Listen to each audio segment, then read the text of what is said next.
Elena Katsuragi's back hit the mat so hard the air exploded from her lungs.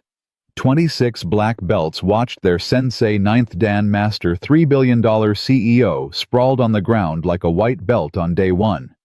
The security guard in the borrowed GI stood over her, not even breathing hard, and smiled. Not with victory. With pity. That smile made Elena want to scream. She'd built an empire by breaking competitors. She'd earned her rank by defeating champions. And this janitor with calloused hands had just dismantled her in 17 seconds. 3 hours earlier, she'd walked into her dojo expecting perfection. What she got was a single father who saw through 20 years of armor with one glance, and a 8-year-old daughter who'd hand her a paper crane that would crack everything. If you're watching from anywhere in the world, drop your city in the comments. I want to see how far this story travels. 3 hours earlier. Elena's hand hovered over the boardroom table. 43 executives held their breath. They'd seen this before, the moment before she destroyed someone's career with a single sentence. "You're telling me," Elena said, her voice surgical, "that our Q3 projections missed by 7% because of market volatility." Marcus Chen. Her CFO shifted in his chair. "Ms. Katsuragi, if you look at I don't pay you to make excuses. I pay you to make numbers work." Elena stood. "Meeting over. Fix it by Friday, or I'll find someone who can." She walked out. No one followed. They never did. Her assistant Margaret waited outside, tablet already extended. "You're 7 o'clock at the dojo." "I know." Elena checked her watch. 6:43. 17 minutes. "Clear my morning tomorrow. The Chen acquisition needs restructuring." "Ms. Katsuragi, tomorrow's your mother's birthday." Elena stopped, turned, looked at Margaret with the expression that made junior staff quit. "Did I ask for personal commentary?" "No, ma'am." "Then clear my morning." Margaret nodded, made a note. 30 seconds later, Elena had already forgotten the conversation. The thing about perfection was that it required complete control. Elena Katsuragi had spent 20 years mastering both. Forbes called her the Iron Orchid. Beautiful, untouchable, impossible to bend. She called herself a survivor. But surviving required rules, structure, absolute discipline, which was why the security guard mopping her dojo floor at 6:47 p.m. felt like a personal insult. Elena pushed through the dojo doors. Her students were already kneeling, 26 black belts, backs straight, waiting. They'd been there for 8 minutes. She required it. Anticipation bred focus. "Sensei." They bowed in unison. Elena's gaze swept the training floor. Every mat aligned, every piece of equipment positioned exactly. Temperature at 68 degrees. Perfect. Except for the man in the corner with the mop. He moved slowly, methodically, completely absorbed in his work. The swish of the mop created a rhythm that seemed almost deliberate in the silence. Elena felt heat rise in her chest. "Excuse me." Her voice carried the authority that silenced boardrooms. The man paused, looked up, and smiled. Not nervous, not eager to please. Calm, almost amused. "Evening," he said, then went back to mopping. Elena's jaw tightened. No one dismissed her. Not her board, not her competitors, certainly not the janitorial staff. She walked across the floor. Her students' eyes tracked her movement. They could smell confrontation. "I'm Elena Katsuragi. This is my dojo. Classes begin in 6 minutes." The man straightened, leaned on the mop. Up close, he was probably late 30s. Dark hair needing a trim. Brown eyes with lines around them, the kind from smiling too much or seeing too much. "James Rivera." He extended a hand. "Nice to meet you." His handshake was firm, calloused. Elena found herself momentarily off balance. Most people in her building treated her like a force of nature. This James Rivera treated her like a person, which somehow felt worse. "Classes begin at 7 sharp. Elena said, her voice taking the edge that made executives sweat. The cleaning schedule should accommodate that. Should be done in about 8 minutes, James replied, completely unruffled. Sorry for the inconvenience. He started to turn back to his work. Elena felt something she hadn't experienced in years. Someone was dismissing her. Actually, she heard herself say, since you're here, would you like to spar? The silence was absolute. Behind her, someone inhaled sharply. Jenny Martinez, probably. Her 3rd-Dan student who'd trained for 3 years to earn the privilege of sparring with Elena once. And Elena had just invited the janitor. James stopped, turned, studied her face. That's kind of you, he said slowly. But I'm not really dressed for it. I'll lend you a G. Elena wasn't sure why she was pushing this. Unless you're concerned about embarrassing yourself. It was calculated, the kind of provocation she used in negotiations. Force the opponent into a hasty decision through wounded pride. James did something unexpected. He smiled wider. You sure about that, Ms. Katsuragi? I'm sure about most things. Are you? James tilted his head. Because I'm not sure you want to do this. Something in his tone made Elena's competitive instincts flare. It wasn't arrogance. It was knowledge. The quiet confidence of someone who knew exactly what they were capable of. I'm a 9th-Dan master, Elena said. I think I can handle whatever you bring. James nodded slowly, like she'd just confirmed something. All right then. His smile widened. But only if you're ready to learn something. Elena felt her face flush. Her hands clench. In 38 years, no one had spoken to her with such casual disrespect. I beg your pardon. I said only if you're ready to learn something, James repeated. You seem like someone who takes losing pretty hard. I'd hate to ruin your evening. Behind Elena, someone gasped. David Kim, her former Marine student, muttered, "Oh shit." Elena's voice came out ice cold. Fine, let's see what you've got. 10 minutes later, James emerged in the borrowed G. The playful janitor was gone. In his place stood someone who wore martial arts clothing like a second skin. His stance was natural, his posture correct without being rigid. Elena felt her first flicker of doubt. She crushed it immediately. They bowed, moved to the center of the floor, started circling. Elena catalogued her opponent. 6 feet tall, longer reach, probably strong from manual labor. But untrained strength was easy to redirect. She'd fought bigger opponents before. What bothered her was his composure.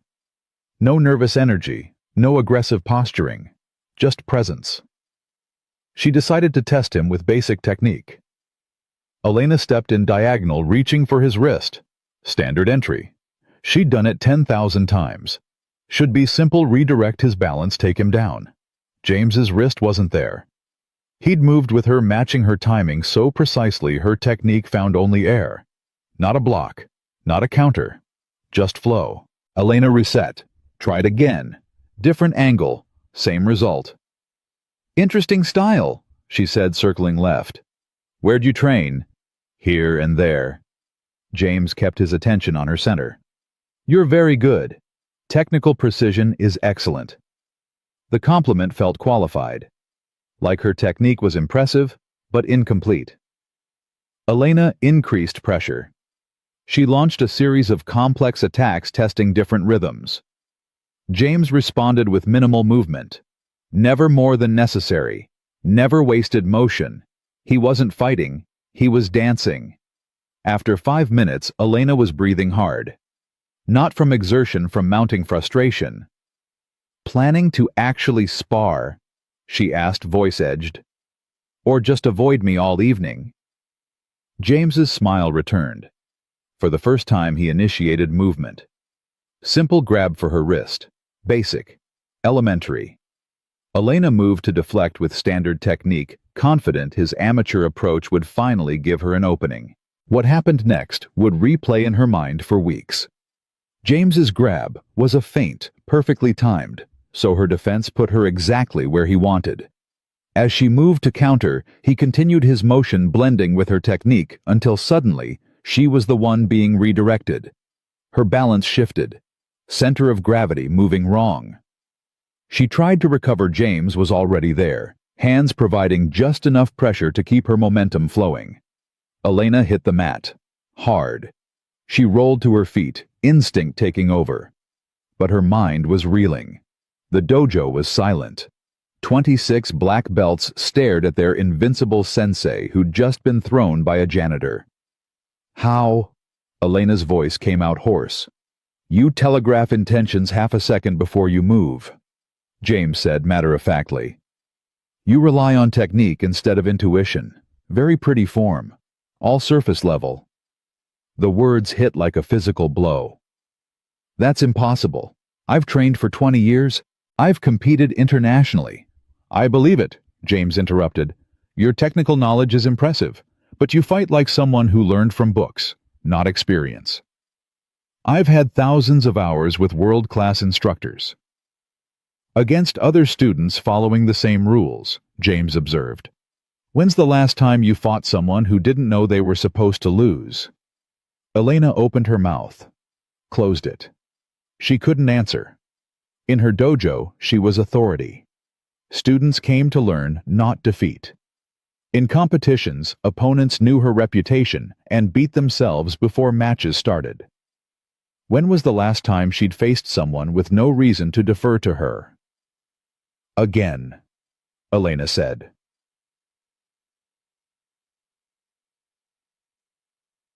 For 20 minutes, Elena threw everything at James Rivera. Every technique in her arsenal. Every combination she'd perfected. Every approach that had won tournaments. James neutralized them all. He never struck her, never used excessive force, never showed aggression. He just moved around her attacks like water around stone. It was the most comprehensive defeat of Elena's adult life. Made worse because it didn't feel like defeat. James never tried to dominate. He simply demonstrated with quiet consistency that her years of training had prepared her for a kind of fighting that bore no resemblance to reality. When Elena finally stepped back, breathing hard and covered in sweat, she was forced to confront something new. She had no idea who she was when stripped of her advantages. "Where did you learn to fight like that?" she asked. "I was a paramedic for 9 years," James replied, his breathing barely elevated. "You learn a lot about reading people when lives depend on predicting what they'll do under stress." Something flickered across James's face.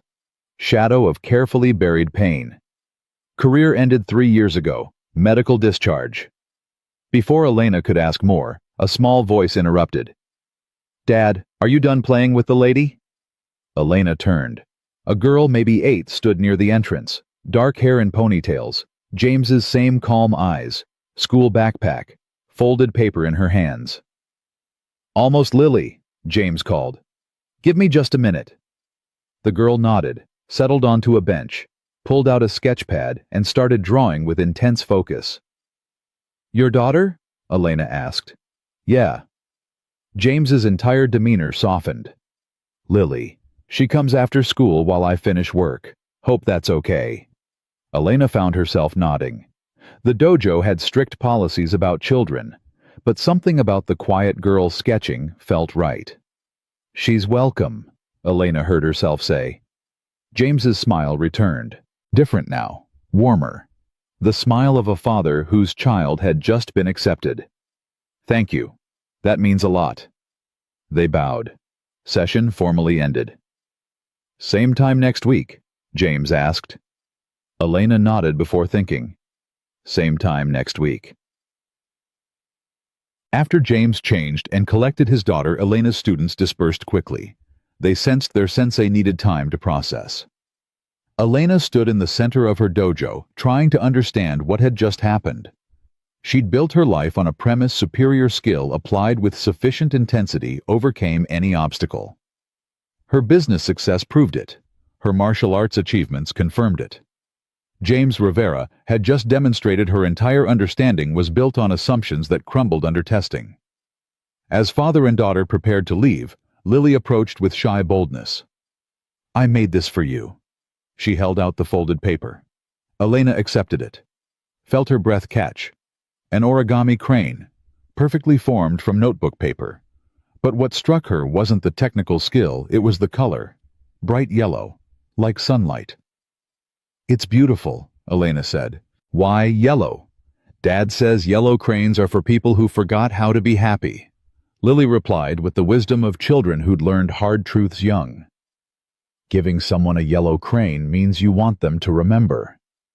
Something cracked in Elena's chest, something she'd sealed away years ago. "Thank you, Lily. This is very kind." The girl beamed, ran back to her father. As they headed for the door, Elena heard Lily ask, "Dad, why was the lady crying during sparring?" "She wasn't crying, sweetheart," James said gently. "Sometimes when people discover something new about themselves, their eyes water, like tasting something spicy that's actually delicious." The door closed. Elena stood alone with a yellow crane in her hands and tears drying on her cheeks. For the first time in 20 years, she'd encountered something money couldn't buy, reputation couldn't intimidate, and technique couldn't overcome. Someone who saw past her facade to something raw beneath. Elena locked up at 9:47, drove home through San Francisco streets. The yellow crane sat on her dashboard catching city lights. For the first time in years, she wondered if protection and strength were the same thing. Her phone buzzed at a red light. Text from Marcus Chen, her CFO. "Per your request, background check on new night security. James Rivera flagged in system. Former decorated paramedic. Medical discharge after incident 3 years ago. His wife?" The light turned green. Elena set the phone down. She'd read the rest at home, but something in her chest was already tightening. The way James's face had changed when he mentioned his career ending. The shadow in Lily's eyes despite her smile. The practiced way father and daughter moved around each other like survivors of the same storm. At home, Elena opened the full report Marcus had sent. Her hands started shaking halfway through. James Rivera. Decorated paramedic. 9 years of service. Commendations for bravery. Then 3 years ago, a call to a highway accident. His wife Maria in critical condition. James responding. Arriving on scene to find his own wife bleeding out. Doing everything right. Every protocol, every procedure. Watching her die anyway. PTSD diagnosis. Medical discharge. Single father. Took security job for health insurance and flexible hours with his daughter. The report included a photo from the funeral. James holding Lily. Both of them folded inward. Both of them trying not to break. Elena set the report down. Looked at the yellow crane on her desk. "Dad says yellow cranes are for people who forgot how to be happy." Her phone buzzed again. Another text from Marcus. "Also FYI, building management says Rivera specifically requested assignment to your dojo after his daughter mentioned it had peaceful energy. Thought you should know before next Tuesday. Want me to request a different security guard?" Elena stared at the message. Then at the crane. Then at her reflection in the dark window, a woman who'd spent 20 years building armor to protect herself from exactly the kind of pain James Rivera had survived. She typed back, "No, keep him assigned." Sent it. Set the phone down. Picked up the yellow crane. And for the first time since she was 18 years old, Elena Katsuragi cried for someone other than herself. Outside, the city lights sparkled like earthbound stars. Inside, something that had been frozen for 2 decades started very slowly to thaw. Tuesday arrived like a test Elena hadn't studied for. She'd spent the week replaying that 17-second throw, analyzing it like a failed merger, breaking down every movement, every mistake, every moment her technique had betrayed her. The yellow crane sat on her office desk now. Her assistant Margaret had noticed it that morning, started to comment, then thought better of it. Smart woman. Elena arrived at the dojo at 6:45, 15 minutes early. She told herself it was to prepare properly for the evening class. She knew she was lying. James was already there running a floor buffer in the far corner. He looked up when she entered, and that same calm smile appeared. Like he hadn't completely dismantled her entire understanding of herself 6 days ago. "Evening, Ms. Katsuragi?" "Elena." The word came out before she could stop it. "You can call me Elena." Something shifted in James's expression, not quite surprise, more like recognition. "Elena," he repeated, testing the name. "James is fine then. Mr. Rivera makes me feel like I'm in trouble." "Are you in trouble?" Elena asked, not sure what she meant by it. James's smile widened. "That depends. You planning to throw me out for embarrassing you in front of your students? I'm planning to figure out how you did it." "Good." James shut off the buffer. "That means you're ready to actually learn something." Elena felt heat rise in her face, the same feeling she'd had last Tuesday when he'd first said those words. But now, after reading his file, after knowing what he'd survived, the heat felt different. Less like anger, more like shame. "Your wife," Elena said quietly. "I'm sorry for your loss." James went still. The easy smile faded. "You had me investigated." It wasn't a question. Elena found herself unable to meet his eyes. "It's standard protocol for building security. I would have anyway, but—" "It's fine." James's voice was flat now, empty.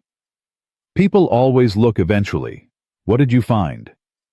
"Decorated paramedic has breakdown after failing to save his own wife. Can't hack the job anymore, takes night security to pay for his kid's therapy." "That's not what the report said." "That's what they all say."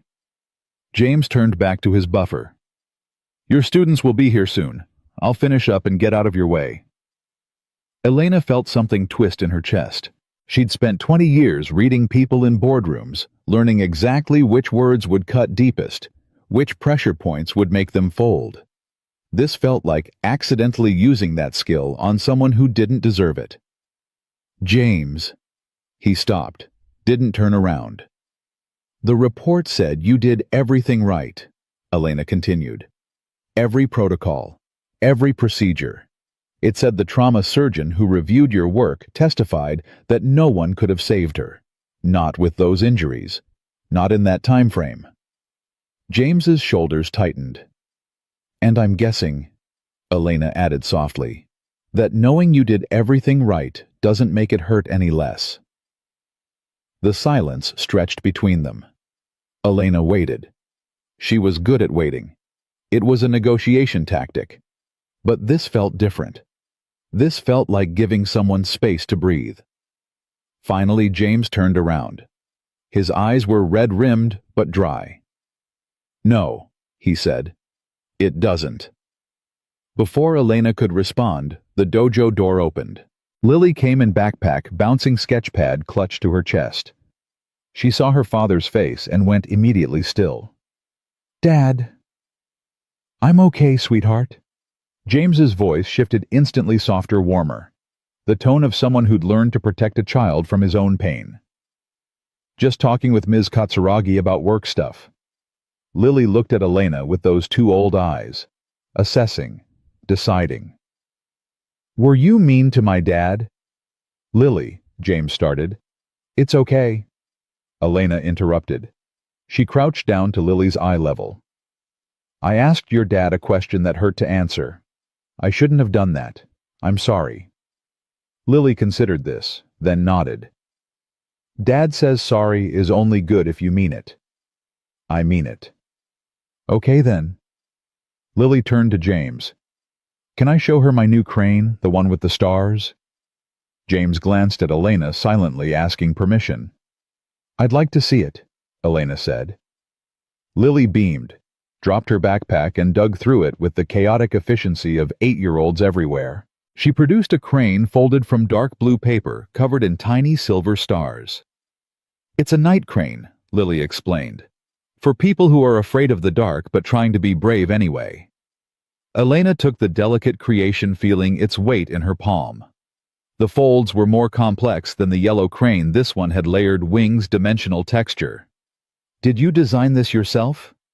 Emma helped. She's better at the technical stuff, but I picked the paper. Lily pointed to the stars. Because sometimes you need to remember that dark doesn't mean empty. It just means you can't see the light yet. Elena felt her throat tighten. She looked at James, who was watching his daughter with an expression that broke her heart. Pure love mixed with pure terror, the look of a parent who knew he couldn't protect his child from understanding grief too young. Thank you, Lily, Elena managed. This is beautiful.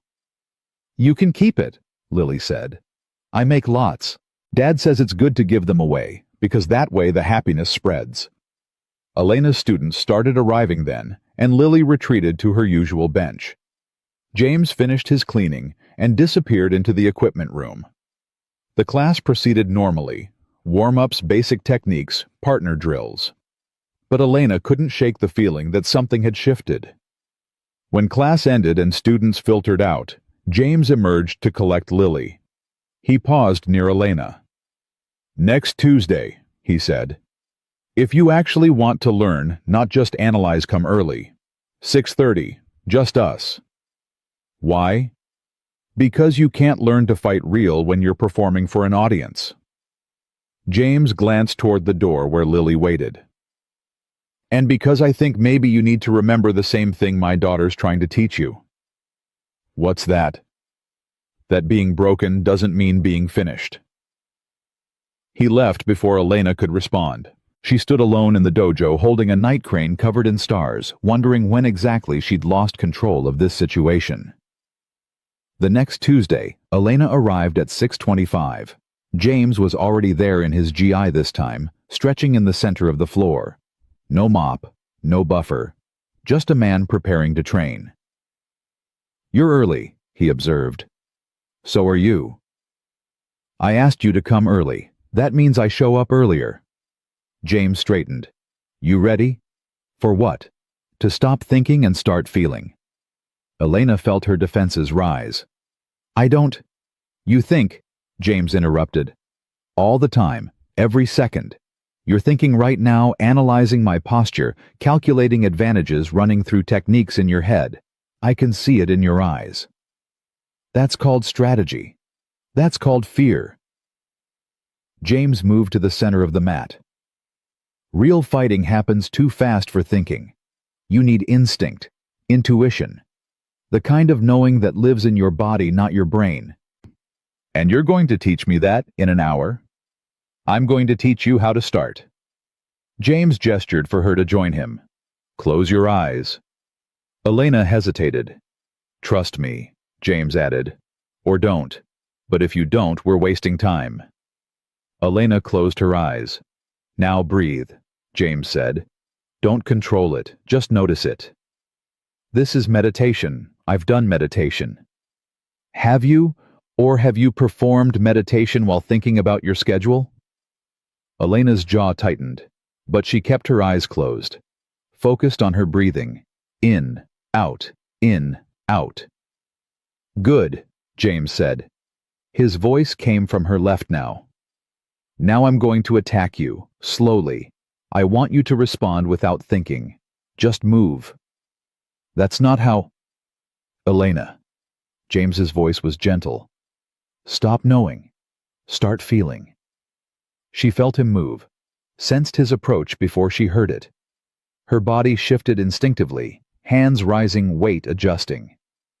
Better, James said. Again. They worked for 40 minutes. Eyes closed. No techniques, no forms. Just movement and response.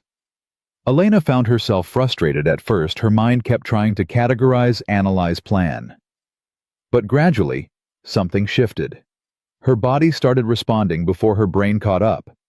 She moved with James instead of against him, their movements becoming a conversation her conscious mind wasn't invited to. When he finally told her to open her eyes, Elena was breathing hard. Sweat soaked her GE, but she felt more centered than she had in years. What was that? She asked. That was fighting real instead of fighting pretty. James grabbed 2 water bottles from the side, tossed her one. Your technique is good, Elena, but you use it like armor. It keeps you safe, but it also keeps you distant. Distant from what? From yourself. From other people. From the moment you're actually in. James took a long drink. You're always 3 steps ahead planning the next move. You never experience the current one. Elena wanted to argue, but she couldn't, because he was right. Why are you doing this? She asked instead. Teaching me, I mean. You don't owe me anything. James was quiet for a moment. When he spoke, his voice carried weight. Because watching you fight last week was like watching myself 3 years ago. Going through motions. Hitting marks. Looking perfect from outside but hollow inside. He met her eyes. And because Lily likes you. My daughter doesn't like many people. When she does, it means something. I'm not, Elena started. I'm not good with people, especially kids. You're good with Lily. I don't know how to be. That's why it works. James smiled. You're not performing for her, you're just present. She needs that. Elena thought about Lily's 2 old eyes, her wise observations, her paper cranes for people who forgot how to be happy. She's been through therapy, Elena asked. 2 years worth. It helps, but some things therapy can't fix. James's voice roughened. Some things you just have to carry. Before Elena could respond, the dojo door opened. Her students started arriving. James nodded once and headed to change. But something had shifted between them. Some wall had started to crack. The Tuesday sessions became ritual. Elena arrived at 6:30. They trained with eyes closed, then open. James pushed her to respond instead of plan, to feel instead of calculate. It was the hardest thing Elena had done in years. Her business thrived on calculation. Her success depended on always being 3 steps ahead. Learning to be present felt like deliberately handicapping herself. But slowly, she started to understand what James meant. She started noticing things she'd missed before. The way her body tensed before attacks. The split-second hesitation that telegraphed her intentions. The way her perfectionism made her rigid instead of adaptive. After the private sessions, regular class felt different too. Elena found herself teaching with less emphasis on perfect form, more focus on practical application. Her students noticed. Some thrived. Others struggled with the change. Jenny Martinez approached her after class one Tuesday in late October. Sensei, can I ask you something? Of course. Are you okay? You've been different lately. Not bad different, just different. Elena considered the question. Was she okay? She wasn't sure. She felt more uncertain than she had in 20 years. More vulnerable, more exposed, but also strangely more alive. I'm learning, Elena said finally. Same as you. Jenny smiled. I like it. You seem more human now. After Jenny left, Elena stood alone in the dojo, turning that comment over in her mind. More human. When had she stopped being human? Or had she ever started? Her phone buzzed. Text from Margaret. Board meeting moved to Thursday 7 a.m. Chen wants to discuss your reduced presence at headquarters. Exact words, is Ms. Katsuragi still committed to this company? Elena stared at the message.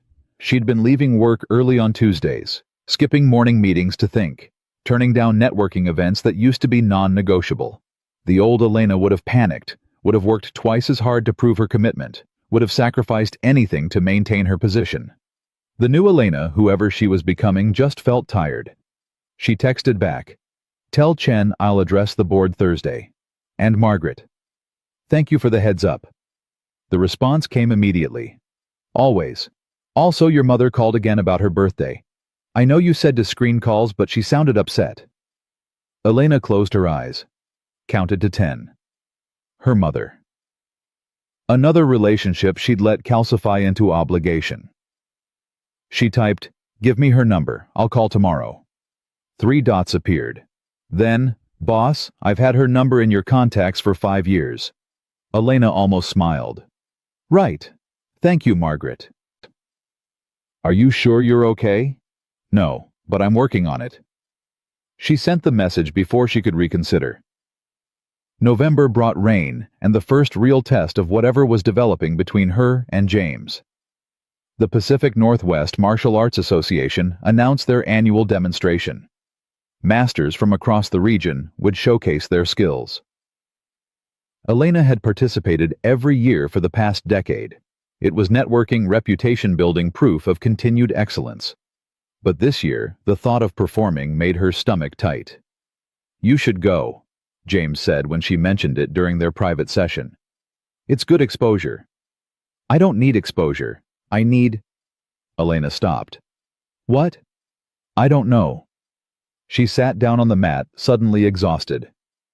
I used to know exactly what I needed. Success, recognition, control. Now I don't know anything. James settled beside her. Not too close, giving her space. That's called growth, he said quietly. It's supposed to feel uncomfortable. I hate it. I know. They sat in silence. Outside, rain hammered the windows. Inside, the dojo felt insulated, protected. Did you feel like this? Elena asked. After Maria. James was quiet for so long, she thought he wouldn't answer. I felt like someone had taken everything I knew about myself and set it on fire, he said finally. I was the guy who saved people. That was my whole identity. Then I couldn't save the one person who mattered most. He rubbed his face. For a year I didn't know who I was.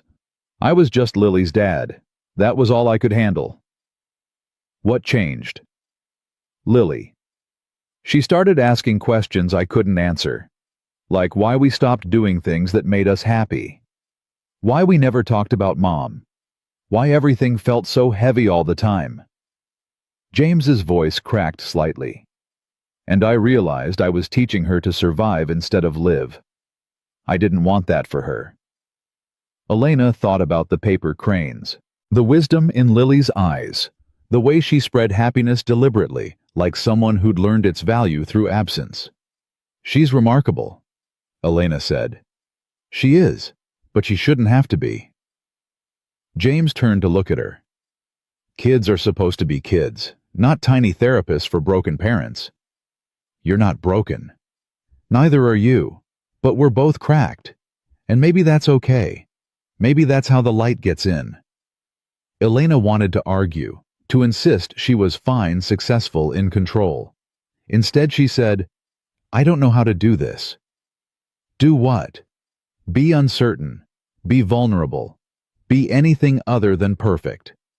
Then you're in good company. James stood, offered his hand. Come on, let's practice being imperfect together. They trained until regular students arrived. Elena found herself laughing when she messed up a technique. Actually laughing. It felt foreign and wonderful. That Thursday she faced her board. Chen had prepared a presentation. Charts showing her decreased presence at headquarters. Metrics demonstrating her reduced involvement in day-to-day operations.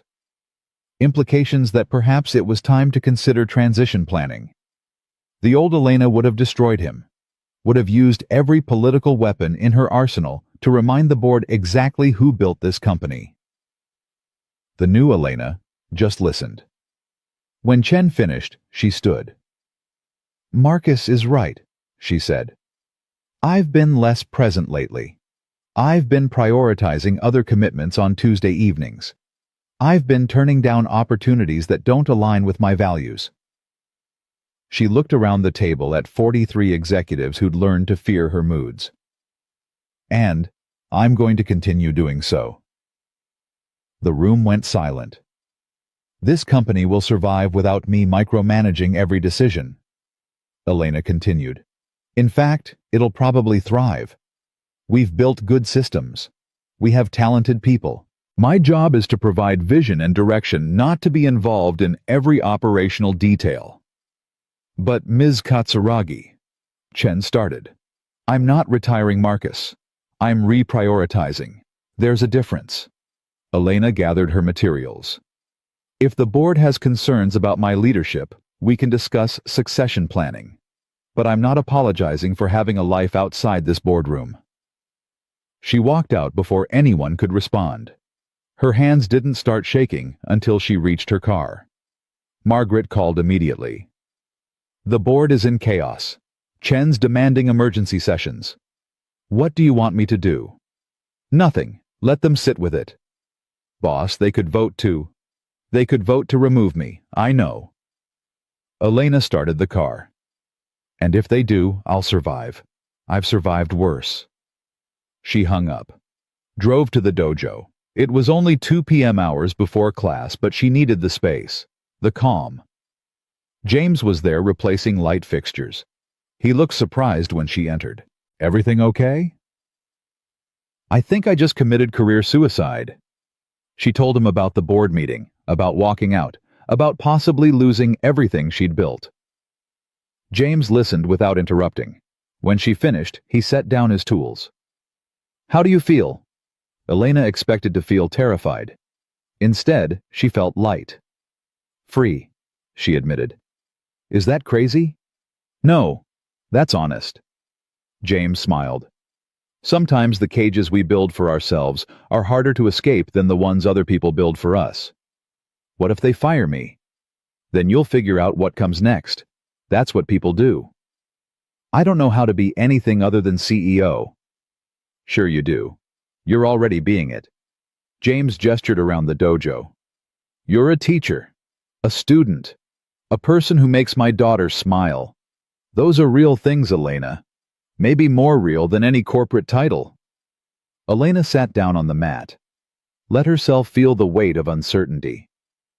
This is terrifying. Yeah, James agreed. Growth usually is.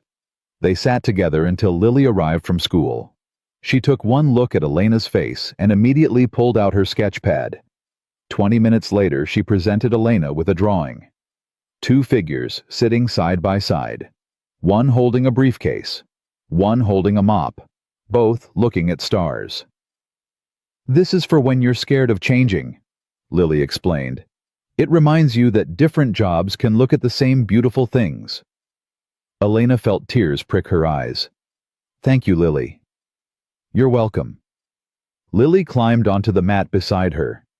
My therapist says change is like origami. You have to unfold before you can make something new. Your therapist is very wise. She's okay. Sometimes she uses too many big words.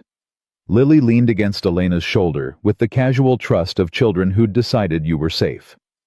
But she's right about the unfolding part. It hurts, but it's important. James watched them with an expression Elena couldn't quite read, something something hopeful. Tuesday evening brought the test Elena hadn't seen coming. Class was packed. More than usual. Someone had spread word that Elena was teaching differently now, focusing on practical application over traditional form. Curious practitioners from other dojos came to observe, including Sensei Takahashi. Elena recognized him immediately. 7th-Dan master from Portland, known for his rigid traditionalism and his enjoyment of humiliating instructors who deviated from classical form. He arrived with 3 of his senior students. Settled in the observation area with the posture of someone expecting to be entertained by failure. James was finishing his cleaning routine. He glanced at Takahashi, then at Elena. Something flickered in his expression. Warning, maybe. Class proceeded normally. Elena led her students through warm-ups, basic drills, partner work. She could feel Takahashi watching, judging. When she called for a water break, he approached. Ms. Katsuragi, I've heard interesting things about your program lately. His tone made it clear, interesting wasn't a compliment. Sensei Takahashi, welcome. Elena kept her voice neutral. What brings you to San Francisco? Professional curiosity. Takahashi surveyed the training floor. I heard you've been experimenting with less traditional methods, prioritizing practical application over classical form. I wanted to see for myself. And concerning. Takahashi clasped his hands behind his back.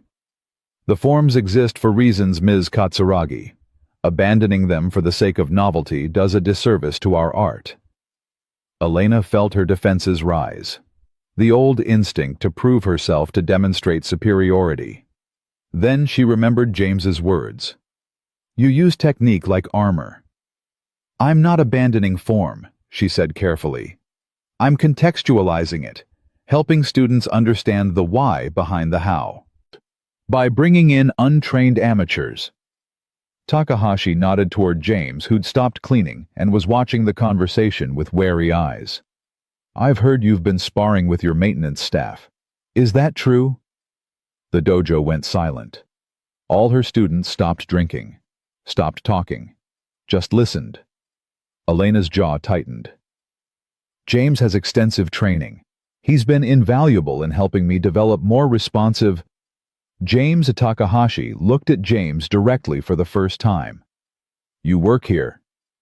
I do, James said evenly. Ever study martial arts formally? Some. Where? Different places. Takahashi's smile was sharp. How convenient. These vague credentials. He turned back to Elena. Perhaps you could demonstrate the value of these new methods. Allow me to test them personally. It was a trap. Elena could see it clearly. If she refused, she'd look weak. If she accepted and lost, she'd be humiliated in front of her students and visiting instructors. If she won, she'd be accused of defending bad methods through personal skill rather than pedagogical merit. I appreciate the offer, Elena said carefully. But, I'll spar with you, James interrupted. Elena's stomach dropped. James, you don't have to. It's fine. James walked onto the training floor. His voice was calm, but his eyes held steel. If Sensei Takahashi wants to test the methods, I'm happy to demonstrate. Takahashi's smile widened. This was even better than humiliating Elena. He could embarrass both her and her supposed instructor in front of everyone. How generous, Takahashi said. Though perhaps we should make this educational. I'd hate for anyone to misunderstand what constitutes proper technique versus amateur improvisation. He was baiting James, trying to provoke reaction. James just smiled. Whatever you think is helpful. They bowed, began circling. Elena's hands clenched. She should stop this, should intervene. This was her responsibility, her dojo, her failure to protect someone who didn't deserve to be used as a lesson. But she didn't move. She told herself she wanted to see how James handled pressure, how his methods worked against a skilled traditionalist. The truth was simpler, uglier. She wanted to maintain face, wanted to preserve her reputation, wanted to avoid the confrontation that would come if she defended James too vigorously. She chose politics over people, just like she always had. Takahashi opened with a testing technique. Clean, classical, textbook perfect. James avoided it with minimal movement. Takahashi tried again. More force this time, more commitment. James wasn't there when the technique arrived. For 5 minutes, Takahashi attacked with increasing frustration. Every technique was correct, was proper, was exactly what any classical instructor would teach. None of them connected. James flowed around them like water, never blocking, never countering, just ensuring he wasn't where the attacks were aimed. Finally, Takahashi's control slipped. He threw a technique with too much force, too much ego, too much need to connect. James stepped in, blended with the motion, redirected. Takahashi hit the ground hard. The dojo went absolutely silent. Takahashi rose, face flushed with humiliation and rage. Lucky, he spat. Let's... No. James's voice was firm. Final. We're done. We're done when I say, Sensei Takahashi. James's tone shifted, still calm but carrying weight. You came here to prove a point. You proved it. I don't fit your definition of proper training. We both know that. But escalating this doesn't teach anyone anything except that ego matters more than learning. Is that really the lesson you want to give? Takahashi's jaw worked. He looked at Elena, clearly expecting her to support him to condemn James's disrespect. Elena said nothing. The silence stretched. Finally, Takahashi bowed stiffly, gathered his students, left without another word. Class resumed, but the energy was wrong, uncertain. Her students kept glancing at James and Elena, trying to understand what had just happened. When class ended and everyone left, Elena found James in the equipment room, changing out of his GI. "Thank you," she said, "for stepping in." James didn't look at her. "Don't. I'm serious. You didn't have to. You let him use me as a lesson." James's voice was flat, empty. "You stood there and watched him try to humiliate me because you were more concerned about politics than people." Elena felt cold. That's exactly what it was. James finally turned to face her. "I get it, Elena. I do. You've built something here. You have reputation to maintain. But you just proved exactly what I've been trying to teach you hasn't actually changed anything. That's not fair, isn't it? When it mattered, when you had to choose between protecting someone and protecting your image, which one did you choose?" The question hung between them like an accusation. Because he was right. Elena had stood there, had let Takahashi demean James, had said nothing while a master instructor treated her friend like an amusing curiosity. She'd failed the test she hadn't known she was taking. "I'm sorry," Elena whispered. "I don't want sorry." James grabbed his bag. "I want you to decide who you actually want to be. The person who uses technique as armor and people as props, or someone who's brave enough to be real." He walked toward the door, stopped, turned back. "Lily asked me tonight if you were our friend now," he said quietly. "I told her yes. I told her you were someone we could trust. Don't make me a liar to my daughter Elena." He left. Elena stood alone in the empty dojo, holding the weight of her own cowardice. Outside, rain hammered the windows. Inside, something that had started to thaw froze solid again. She'd been given a chance to be different, to choose connection over control. And she'd failed. The yellow crane sat on her office desk the next morning. The night crane with stars beside it. Lily's drawing of two people looking at the same sky. Evidence of a friendship Elena hadn't known how to protect when it mattered. Her phone buzzed. Text from James. "Need to request reassignment to different building. Personal reasons. Effective immediately." Elena stared at the message, read it 3 times. Then she picked up her phone and did something she hadn't done in 20 years. She called in sick to work, and drove to find a man who'd seen through her armor and decided it wasn't worth the damage. Elena found James's apartment building in a neighborhood her GPS had trouble mapping. Working class area.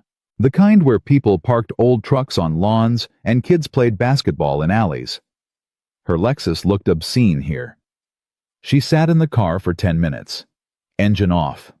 Hands gripping the wheel. What was she doing? She was Elena Katsuragi. She didn't chase down employees who quit. She didn't apologize for political calculations. She didn't. She got out of the car. The building was old, but maintained. Someone had planted flowers in cracked concrete planters. A hand-painted sign said, "No soliciting. This means you." Elena climbed to the 3rd floor, found apartment 3C, knocked. Nothing. She knocked again. The door opened. But it wasn't James. It was Lily, still in pajamas even though it was almost noon. Her eyes were red. "Ms. Katsuragi." "Hi, Lily. Is your dad home?" Lily's face crumpled. "He's in bed. He gets like this sometimes, on her days." Her days?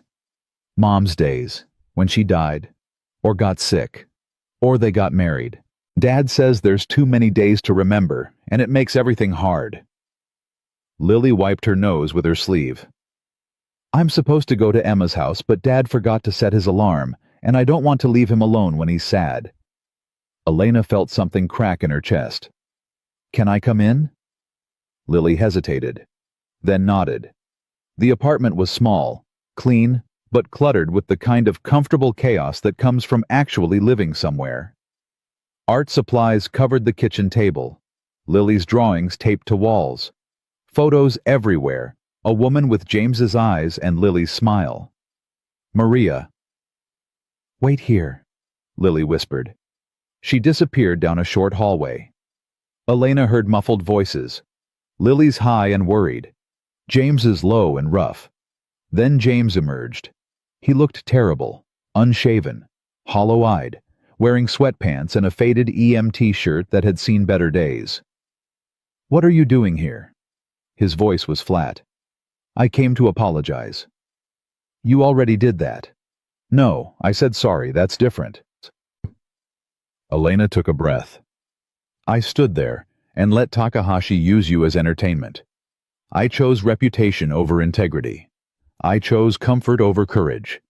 And I hurt someone who didn't deserve it because I was too afraid to be different than I've always been."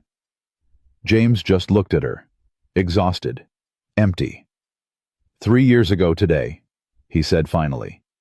"I held my wife while she bled out on the I-5, did everything right, every protocol, every procedure. Wasn't enough." He rubbed his face. "And the worst part of me was thinking about the other victims, the other people who needed help. Part of me was already moving on to the next emergency while she was still dying in my arms."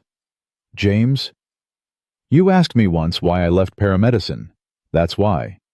Because when it mattered most, when the only person who ever really mattered needed me, I was still thinking 3 steps ahead, still calculating, still performing my job instead of being present for my wife."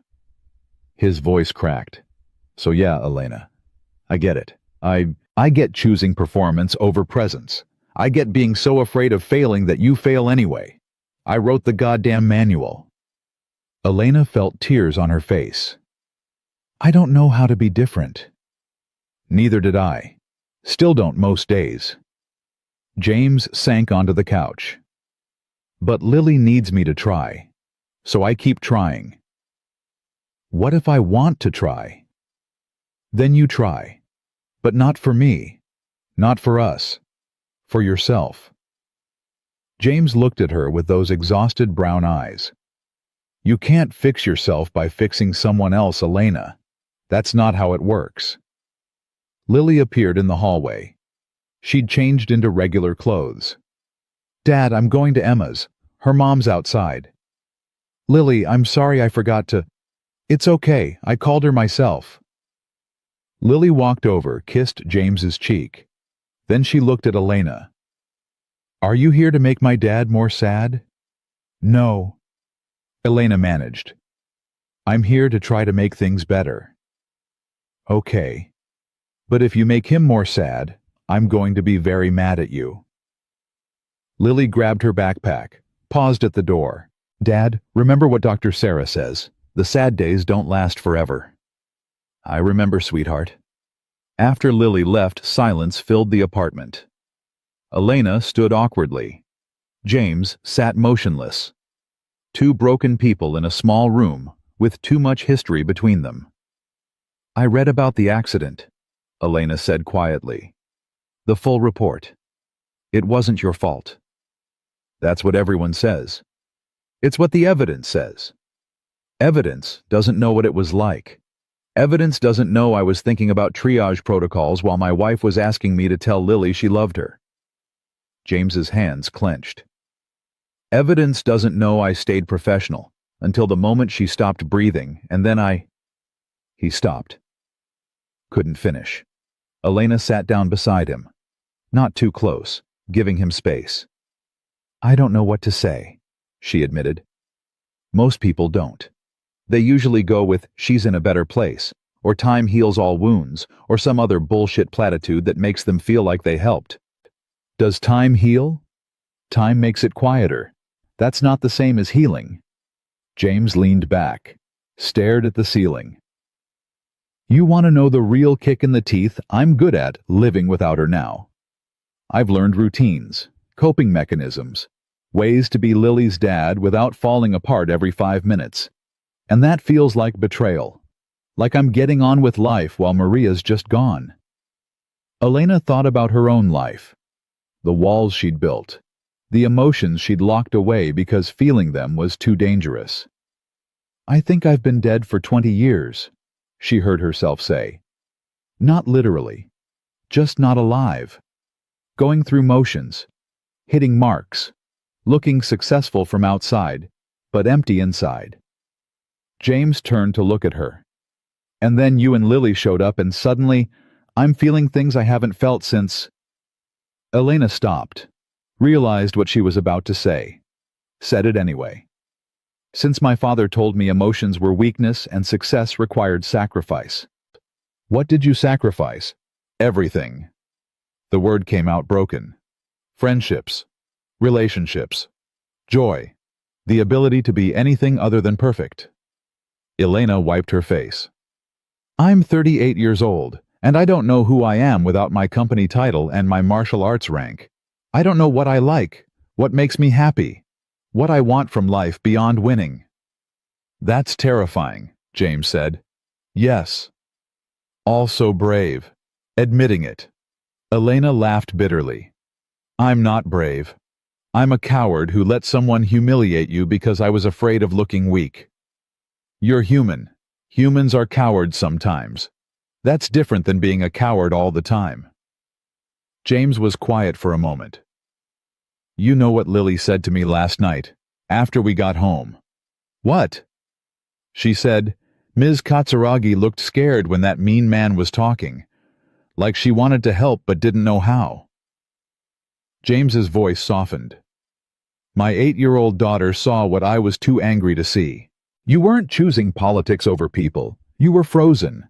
Didn't know what to do. That's different." "Is it?" "Yeah. Because cowardice is knowing the right thing and choosing wrong. Confusion is not knowing what right looks like." James rubbed his face. "I was too hard on you last night. I was already having a bad day anniversary coming up and I took it out on you. That wasn't fair." "You were right, though, about me using technique as armor, about me not actually changing." Elena felt something break open in her chest. "I want to change, James. I just don't know how." "Start small. Start honest." James met her eyes. "What do you actually want right now? This moment?" Elena thought about it. Really thought. Stripped away should wants and strategic wants and practical wants. "I want to sit here with you and not feel like I have to perform," she said finally. "I want to help, but I don't know how. I want Lily to not be mad at me. I want—" She stopped. The next words felt too vulnerable. "Say it," James prompted gently. "I want to matter to someone in a way that's not about what I can do for them." The admission hung between them. "You matter to Lily," James said quietly. "She's been asking all week when you're coming over, when she can show you her new origami book, when we're having dinner with you again." He paused. "We've never had dinner with you. Would you like to?" "Yeah, I would." Something shifted. Some wall that had been rebuilt started cracking again. "I'm not good at this," Elena warned. "Friendship. Connection. Not trying to control everything." "Neither am I. But maybe we can be bad at it together." Elena almost smiled. "That's the same thing you said about being imperfect. I've got limited material. I'm a janitor, not a poet." But James was almost smiling too. They sat in comfortable silence. Elena looked around the apartment, really looked. Saw the life that had been built here. The photos of Maria smiling. The drawings Lily had made. The origami cranes hanging from fishing line in the window turning slowly in the breeze. "She made those after Maria died," James said, following her gaze. 1,000 of them. There's a Japanese legend that if you fold 1,000 cranes, you get a wish. Lily folded them, hoping it would bring her mom back. "Did you tell her it wouldn't?" "Didn't have to. She's a smart kid. But she kept folding anyway. Said even if it didn't bring Mom back, it made her feel close to her." James's voice roughened. That's when I knew she was going to be okay.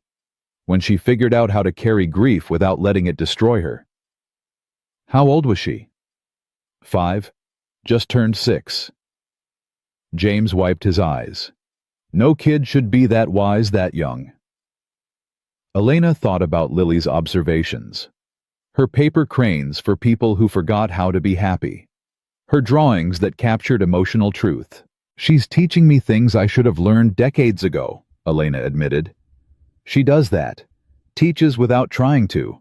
Must get that from her mother. James stood, walked to the window, touched one of the hanging cranes gently. Maria was like that. Could see right through people's bullshit to what was real underneath. Drove me crazy sometimes. Made me better always. She sounds remarkable.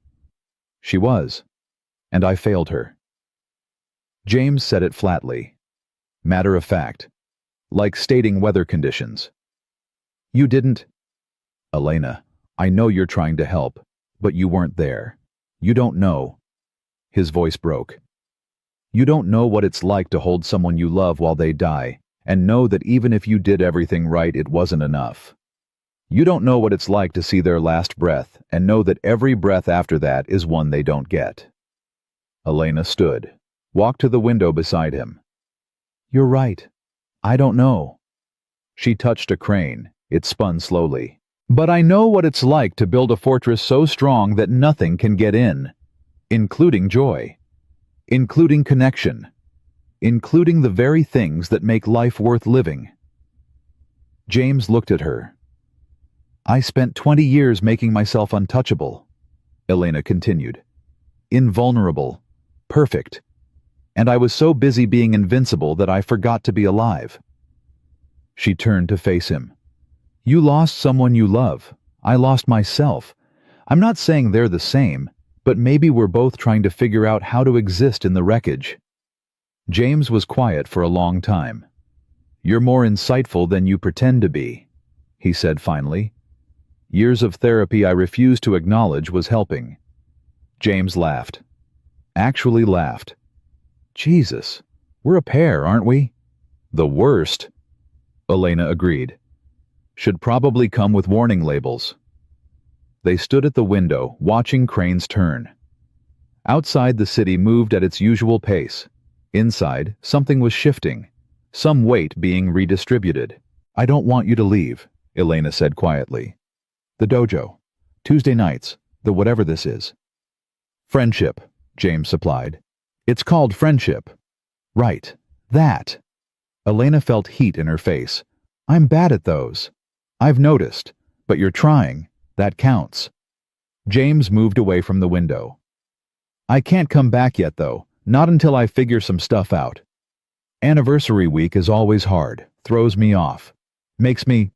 He gestured vaguely at himself. This. What if I helped Elena? Not fixed it, not made it better, just sat with it. With you. Elena felt like she was walking off a cliff. You've been helping me learn to be present. Maybe I could return the favor. James studied her face, looking for something. You don't have to do that. I know, but maybe I want to. Why? Because you matter to me. The words came out simple. True. And because Lily was right. Being lonely together is better than being lonely alone. James's eyes reddened. That's a lot, I know. You don't have to... Yeah. James's voice cracked. Yeah, okay. You can stay. So Elena stayed. They didn't do anything profound. Didn't have breakthrough conversations or solve deep problems.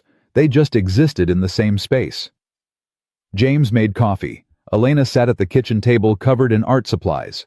They talked about nothing weather traffic, the way Lily organized her colored pencils, by emotional association instead of color spectrum. She says blue is for peaceful, but also for sad, James explained. So the light blues go with the yellows because peaceful sad is different than angry sad.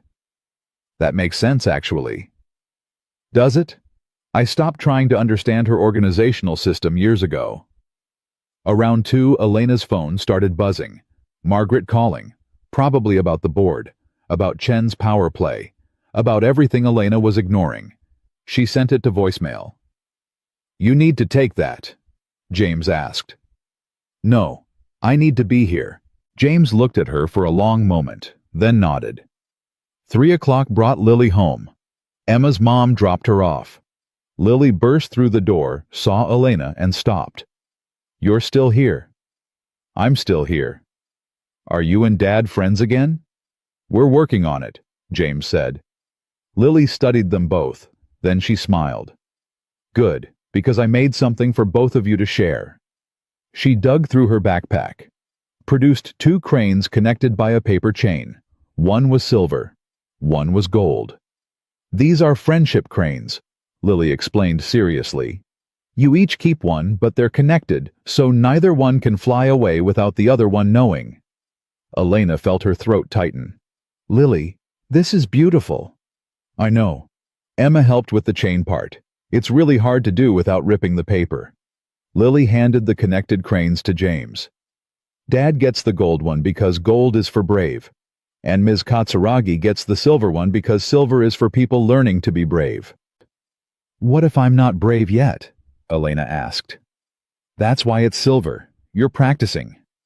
Lily pulled out her sketch pad. "Also, I drew a picture of you and Dad sitting in our apartment, looking at Mom's cranes. Is that okay?" James's voice came out rough. "Yeah, sweetheart, that's okay." Lily showed them the drawing. She'd captured something Elena hadn't even realized was happening: 2 people sitting together in grief and finding something like comfort. "Can I keep this?" Elena asked. "It's for you. That's why I made it." Lily settled at the table, started pulling out homework. "Are you staying for dinner? Dad makes really good grilled cheese when he's sad. It's his comfort food." James and Elena looked at each other. "I'd like that," Elena said. "If it's okay." "It's okay." James opened the fridge, started pulling out bread and cheese. "Fair warning though, I only know how to make about 6 things. Grilled cheese is the best one. I only know how to order takeout, so this is already an improvement." Lily giggled. "Dad, Ms. Katsuragi doesn't know how to cook." "Not everyone knows how to cook, Lily. But she's a grown-up. Grown-ups are supposed to know everything." "Hate to break it to you, kid," Elena said. "But grown-ups mostly just pretend we know things." Lily considered this. "That explains a lot, actually." They ate grilled cheese at the art supply covered table. Lily told them about her day, Emma's cat, her math homework, the boy in her class who ate glue and had to go to the nurse. Normal, comfortable, the kind of domestic scene Elena had never experienced. After dinner, Lily asked if Elena wanted to see her origami collection. They went to Lily's room, small but bright, covered in drawings and paper creations. "This is my serious collection," Lily explained, showing a shelf of complex designs. "And this is my practice collection where I'm learning new folds. And this is my feelings collection where I make things when I'm sad or mad or confused." The feelings collection was extensive. "You make a lot when you're feeling things," Elena observed. "Dr. Sarah says it's healthy to express emotions through art." Lily picked up a crane that looked angry, sharp folds, aggressive wings. "This was from when Dad forgot my parent-teacher conference because he was having a bad day." "Did you show it to him?" "Yeah." "He cried. Then he apologized and made me pancakes, and we talked about how sometimes grown-ups mess up, but that doesn't mean they don't love you." Lily put the angry crane back carefully. "Do you have kids, Ms. Katsuragi?" "No, I don't." "Why not?" "Lily." James called from the kitchen. "That's personal." "It's okay," Elena said. "Honest answer, I don't know. I always thought I would eventually. Then eventually turned into never, and here I am." "Do you wish you did?" Elena thought about it. Really thought. "Sometimes, especially lately." "You could borrow me sometimes," Lily offered. "If you wanted to practice. I'm pretty good at being a kid." Elena's throat tightened. "That's very generous of you." "I know. Dad says I have a generous spirit, which I think means I share a lot." Lily pulled out her newest origami book. Want to learn a new design? This one's called a lotus. It's super hard. They spent an hour folding. Elena's lotus looked deformed. Lily's was perfect. But Lily didn't judge. Just showed Elena where the folds went wrong and how to fix them next time. The secret is patience, Lily explained. You can't rush the folds or the paper remembers wrong. The paper remembers. Emma says that's not scientifically accurate, but it feels true. Lily started another lotus. Mom used to say that too. That paper had memory, that every fold told a story. Your mom sounds like she understood a lot about art. She did. She made beautiful things. Lily's hands slowed. I don't remember her as much as I used to. Dad says that's normal, but it makes me sad. Elena didn't know what to say. How to comfort a child, grieving a parent she was already forgetting. Can I tell you something? Lily asked quietly. Of course. Sometimes I'm scared Dad's going to die too, like Mom did, and then I'll be alone and I won't remember either of them. Lily's voice got small. Is that bad? To be scared of that? No, sweetheart, that's not bad. That's human. Dr. Sarah says the same thing, but it still feels bad. Elena thought about her own fears, her own walls, the fortress she'd built to protect herself from exactly this kind of vulnerability. You want to know a secret? Elena asked. Lily nodded. I'm scared all the time too. Scared of failing. Scared of people seeing that I don't have everything figured out. Scared of caring about people and then losing them. Elena paused. But being scared doesn't mean we stop trying. It just means we're brave enough to do things, even though they're frightening. Is that why you keep coming to see Dad, even though he's grumpy sometimes? Elena smiled. Yeah, that's why. Good. Because he likes you. Even when he pretends he doesn't, I can tell. How can you tell? He does the dishes without being asked when he knows you're coming. And he puts on clean shirts. And he smiles more. Lily grinned. Plus, he talks about you a lot. Elena said this, and Elena's learning that, and maybe we should invite Elena too. And then he stops because he gets embarrassed. Elena felt warmth spread through her chest. He talks about me. All the time. It's kind of annoying, actually, but also nice. Lily started packing up her origami supplies. You make him less sad. That's good. He's been sad for a really long time. He's been taking care of you. That takes a lot of energy. I know. That's why I try to take care of him back.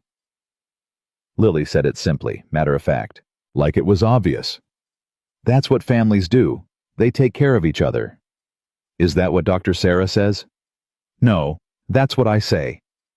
Dr. Sarah says lots of complicated stuff about attachment and codependency and healthy boundaries. But I think it's simpler. You love people, you take care of them.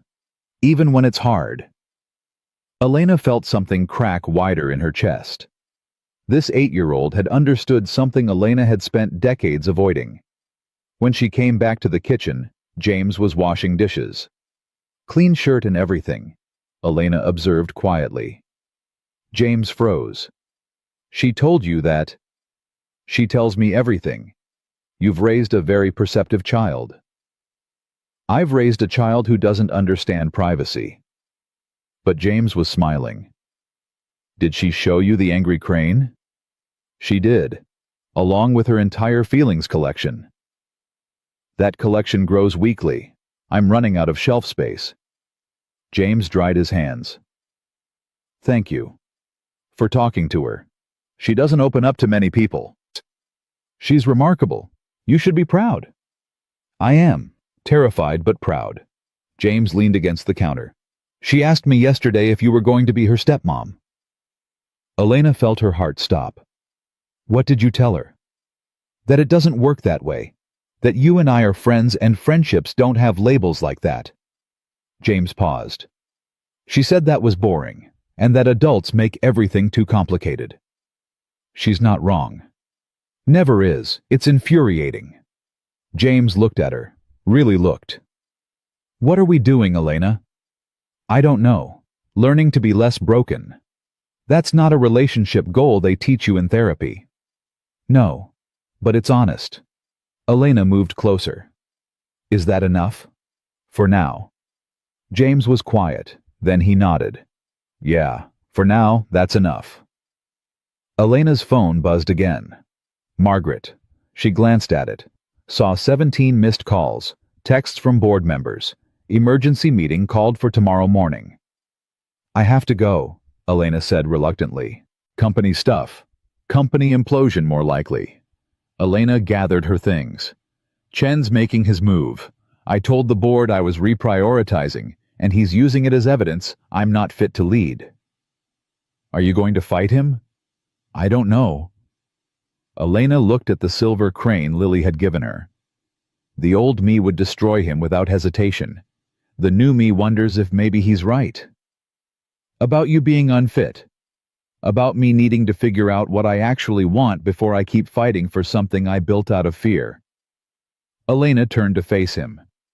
What would you do? James thought about it. I'd ask myself what I'm fighting for. If it's ego, walk away. If it's something real, something that matters beyond your pride, then fight like hell. And if I don't know the difference, then you're not ready to make the decision yet. Elena nodded, started toward the door, stopped, turned back. Thank you, for today, for letting me stay, for... She gestured vaguely at everything. This.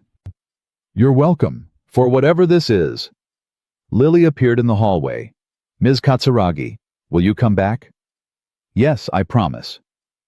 Good, because next time I want to show you the really hard folds, the ones that take all day.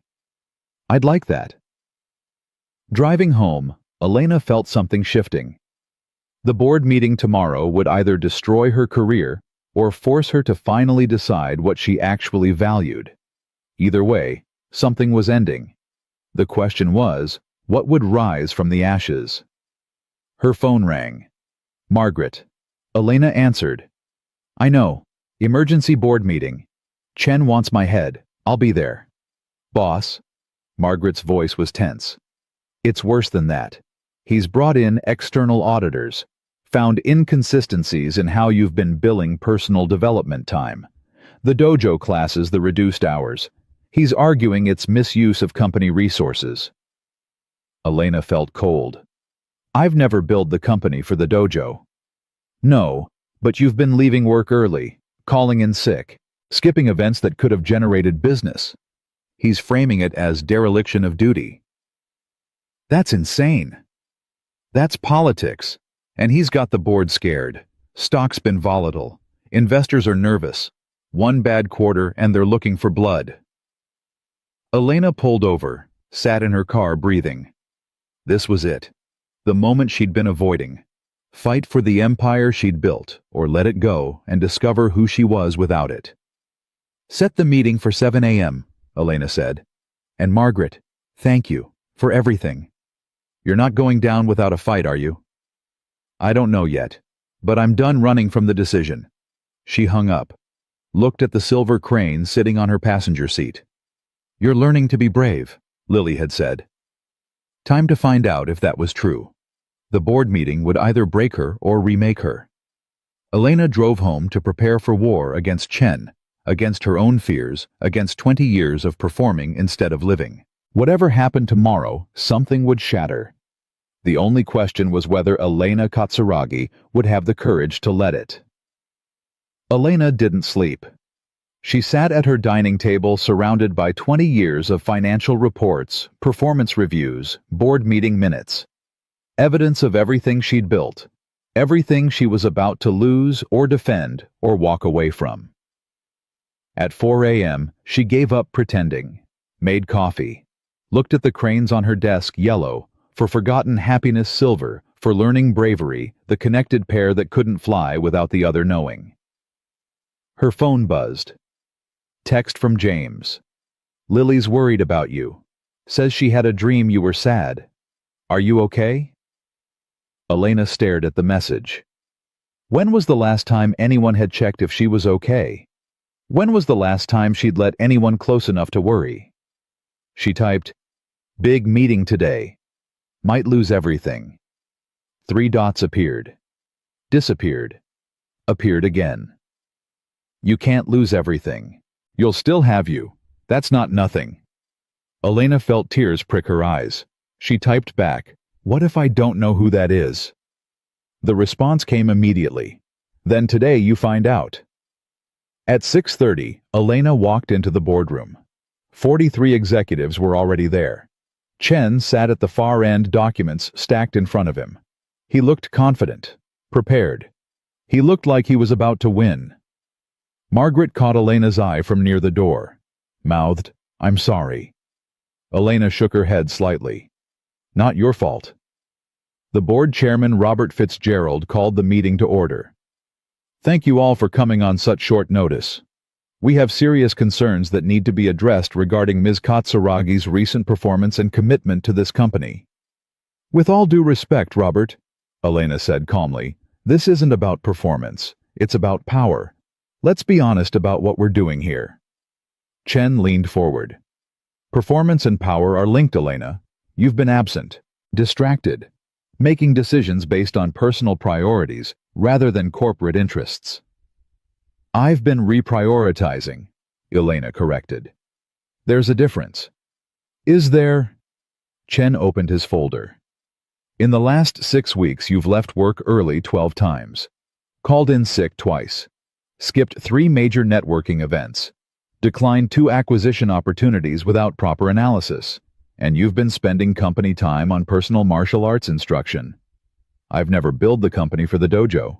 No, but you've been neglecting responsibilities that could generate revenue. That's effectively stealing from shareholders." Chen passed documents around the table. "I've brought in external auditors. The numbers don't lie."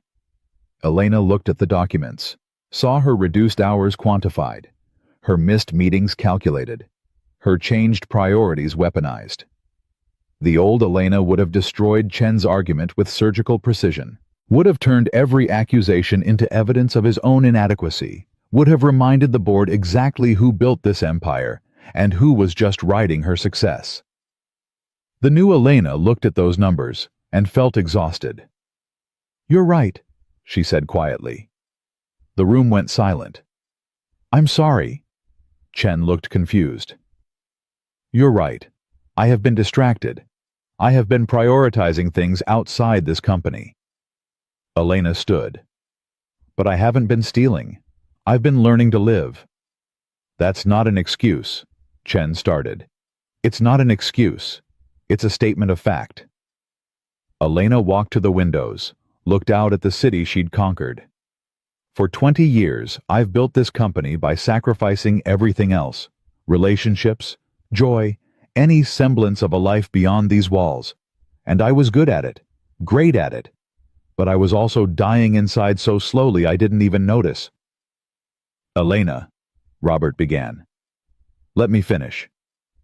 Elena turned to face them. "6 weeks ago, I met someone who saw through all this." She gestured at the boardroom, the reports, the empire. "Someone who showed me that technique without soul is just performance. That success without connection is just isolation wearing expensive clothes. This is highly inappropriate," Chen said.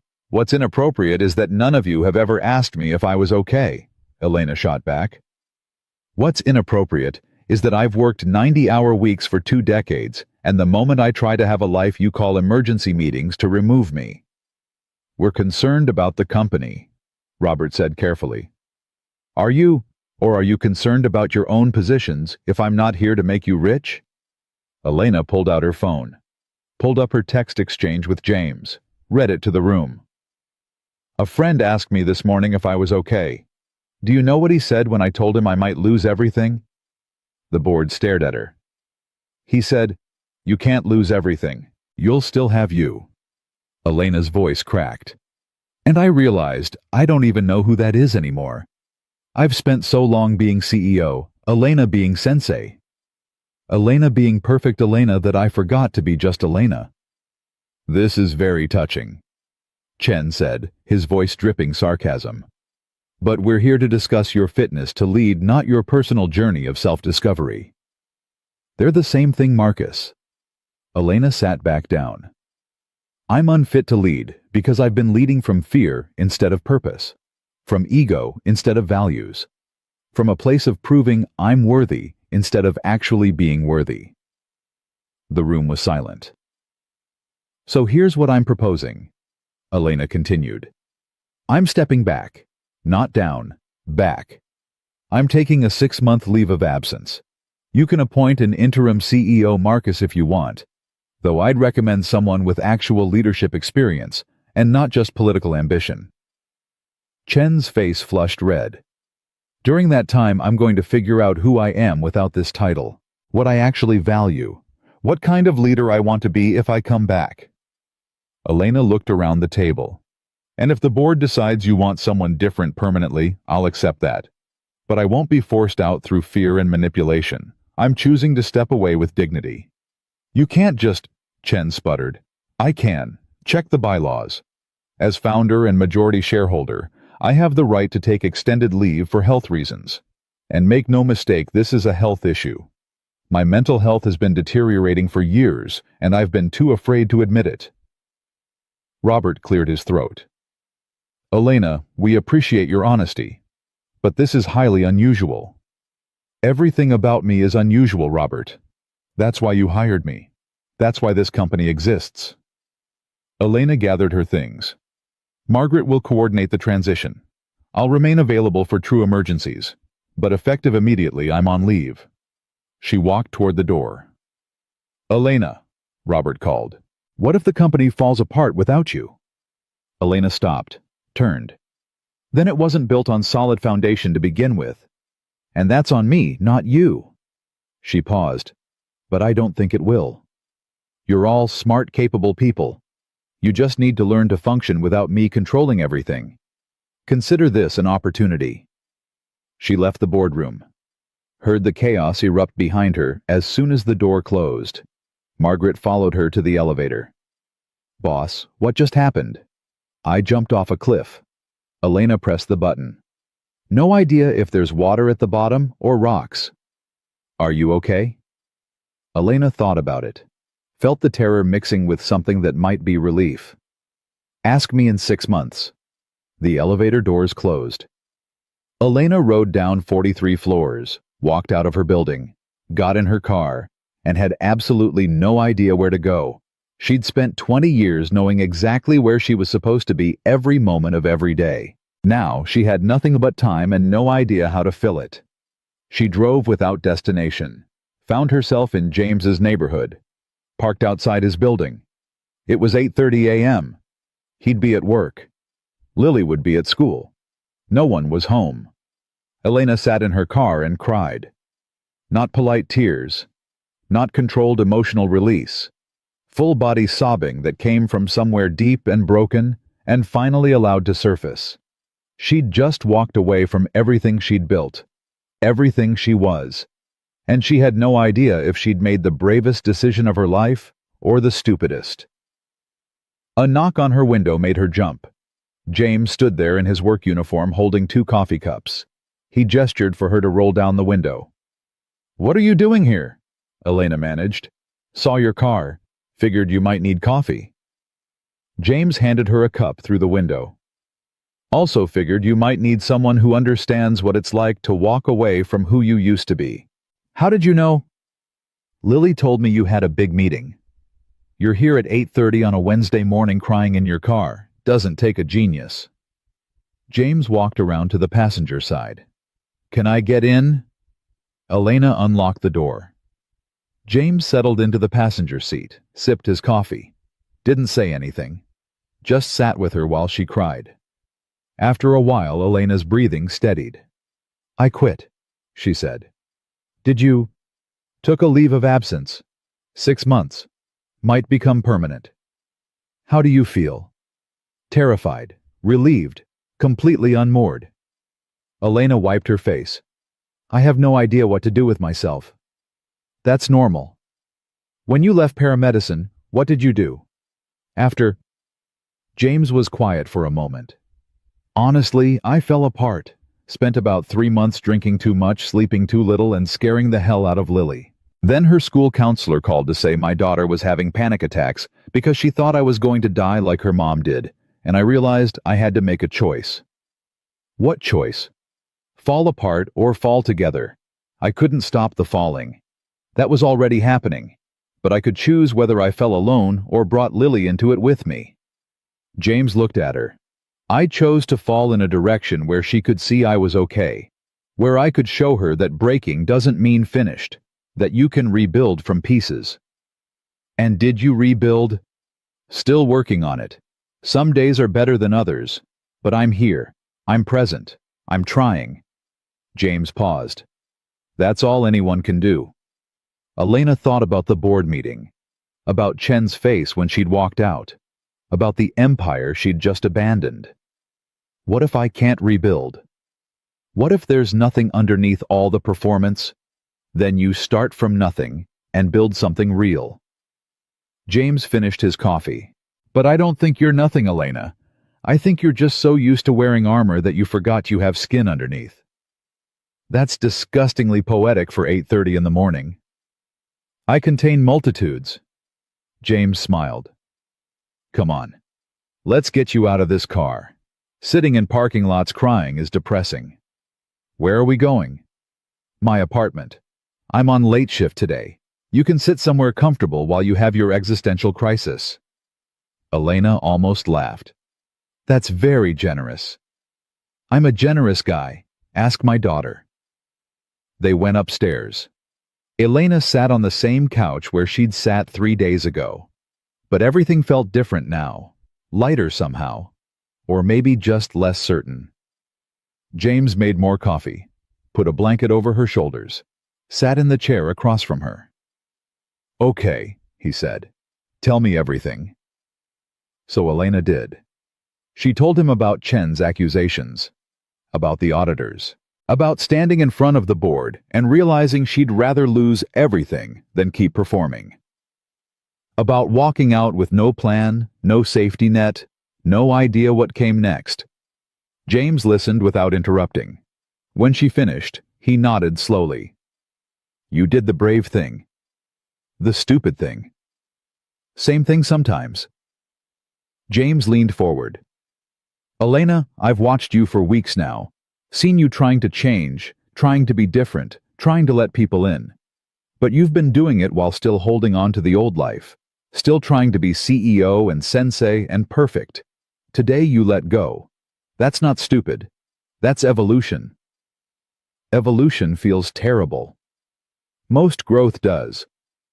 James stood, walked to Lily's room, came back with a book. Lily wanted me to give you this if you came back. She's been carrying it around for days. It was a children's book about a caterpillar becoming a butterfly. Inside the front cover, Lily had drawn a picture. Elena in a business suit on one side, Elena in a G on the other. Between them a cocoon.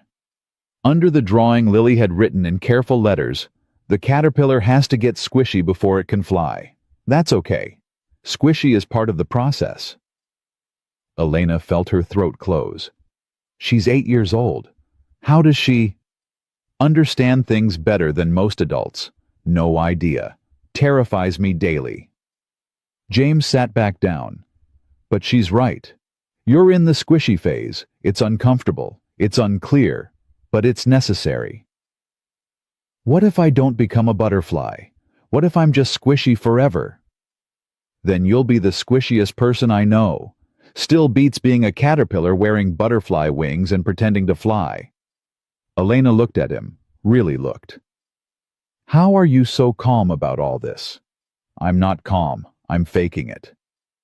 James smiled. But I've had 3 years of practice. You're on day 1. Give yourself time. They sat in comfortable silence. Elena held the book, looked at Lily's drawing, felt something shift inside her, some acceptance of the mess she was currently living. Can I ask you something? Elena said finally. Sure. When Maria died, did you know immediately that you had to change? Or did it take time? James's face went distant. I knew immediately. But knowing and doing are different. Took me about a year of making everything worse before I actually started changing.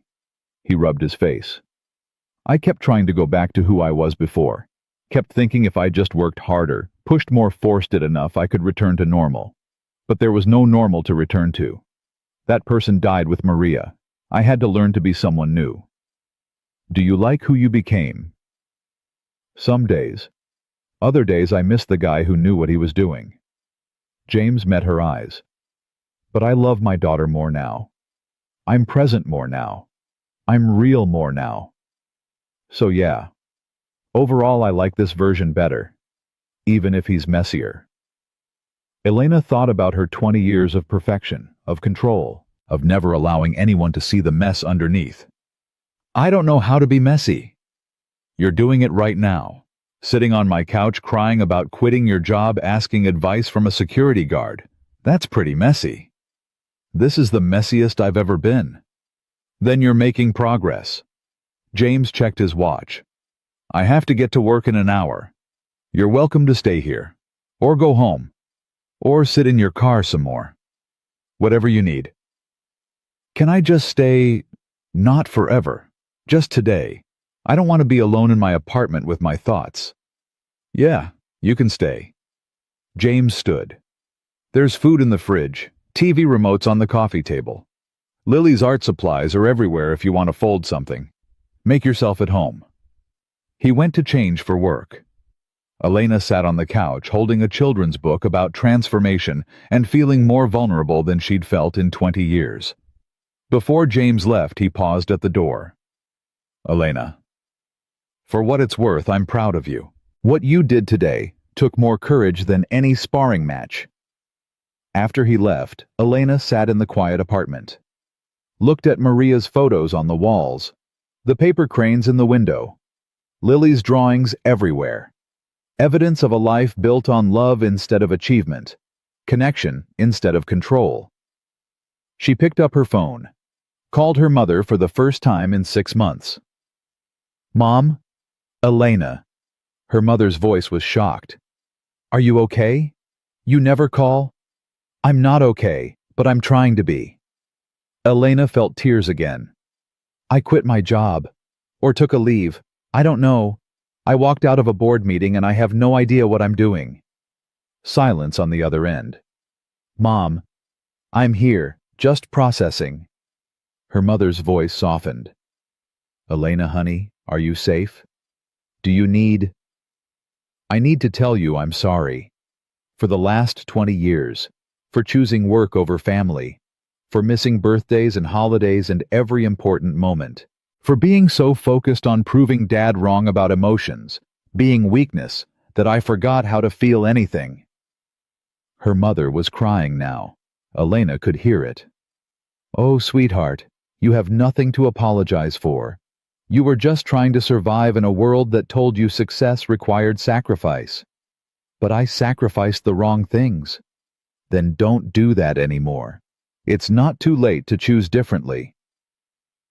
They talked for an hour. Really talked. About Elena's childhood. About her father's impossible standards. About the fortress Elena had built and was finally willing to dismantle. When they hung up, her mother's last words were, I'm proud of you, Elena, not for what you've accomplished, for finally being brave enough to be human. Elena sat with that. Let it settle. Around 3, her phone started buzzing. Texts from board members, from Margaret, from business contacts. News had spread. Elena Katsuragi had quit, or taken leave, or had a breakdown, depending on who was telling the story. She ignored most of them, but one made her pause. Text from Jenny Martinez, her student. Sensei, is it true you left the company? Are you okay? Will you still teach on Tuesdays? Elena stared at the message. Realized she hadn't even thought about the dojo, about her students, about the other life she'd built. She typed back, yes, I left. I'm okay. And yes, I'll still teach. If you'll still have me. The response came immediately. Of course we'll have you. You're our sensei. That doesn't change. Elena felt something warm spread through her chest. She'd been so focused on her corporate identity that she'd forgotten she had another one that maybe mattered more. Lily burst through the door at 3:30. Emma's mom dropping her off. She saw Elena on the couch and stopped. "Ms. Katsuragi, you're here. Did Dad know you were coming?" "He did. I had a rough day and he said I could wait here for a bit." Lily dropped her backpack, climbed onto the couch beside Elena without hesitation. "What made it rough?" "I quit my job." "Oh." Lily processed this. Was it a bad job? No, it was a good job. But it was making me forget how to be a person. That makes sense. Emma's dad had a job like that. He quit and now he makes pottery. He's much happier. Lily pulled out her sketch pad. "Do you know what you're going to do now?" "No idea." "That's okay. Not knowing is part of the adventure." Lily started drawing. "Want to fold with me? I'm working on a really hard crane that has 6 wings. It's super complicated, but Emma showed me how." "I'd like that." They folded together. Elena's 6-winged crane looked deformed. Lily's was beautiful. But Lily didn't judge, just showed her where the folds went wrong. "The secret is accepting that the paper wants to fold certain ways," Lily explained. "If you try to force it different, it fights back. But if you work with what it wants to do, it becomes beautiful." Elena thought about her life. How she'd been forcing herself into shapes that didn't fit. How exhausting that had been. "You're very wise, Lily." "I know. It's because I read a lot, and also because I've had to think about hard things young." Lily said it matter-of-factly. "But Dad says that doesn't mean I can stay up past bedtime." James came home at 6. Found Elena and Lily at the kitchen table covered in paper and halfway through a puzzle. "You stayed," he said. "I did. Hope that's okay." "More than okay." James set down his bag. "Lily, did you do your homework?" "Not yet. I was teaching Ms. Katsuragi the 6-wing fold." "Homework first, then origami." "But Dad, homework, go." Lily groaned dramatically, but gathered her school stuff. Paused before heading to her room. "Ms. Katsuragi, will you stay for dinner?" Elena looked at James. He nodded slightly. "I'd love to." After Lily disappeared, James sat across from Elena. "How are you doing?" "Better. Talked to my mom, talked to Lily, folded a lot of paper, had a mild panic attack around noon, but powered through it. That's progress. Is it I'm unemployed sitting in your apartment and my biggest accomplishment today was not having a full breakdown? That's not nothing." James reached across the table, took her hand. "Elena, you spent 20 years running on autopilot. The fact that you're feeling anything right now, even panic, is progress." Elena looked at their hands. "Thank you. For this. For letting me fall apart here instead of alone." "That's what friends do." "Is that what we are, friends?" James smiled. "I don't know. What do you think?" Elena thought about it.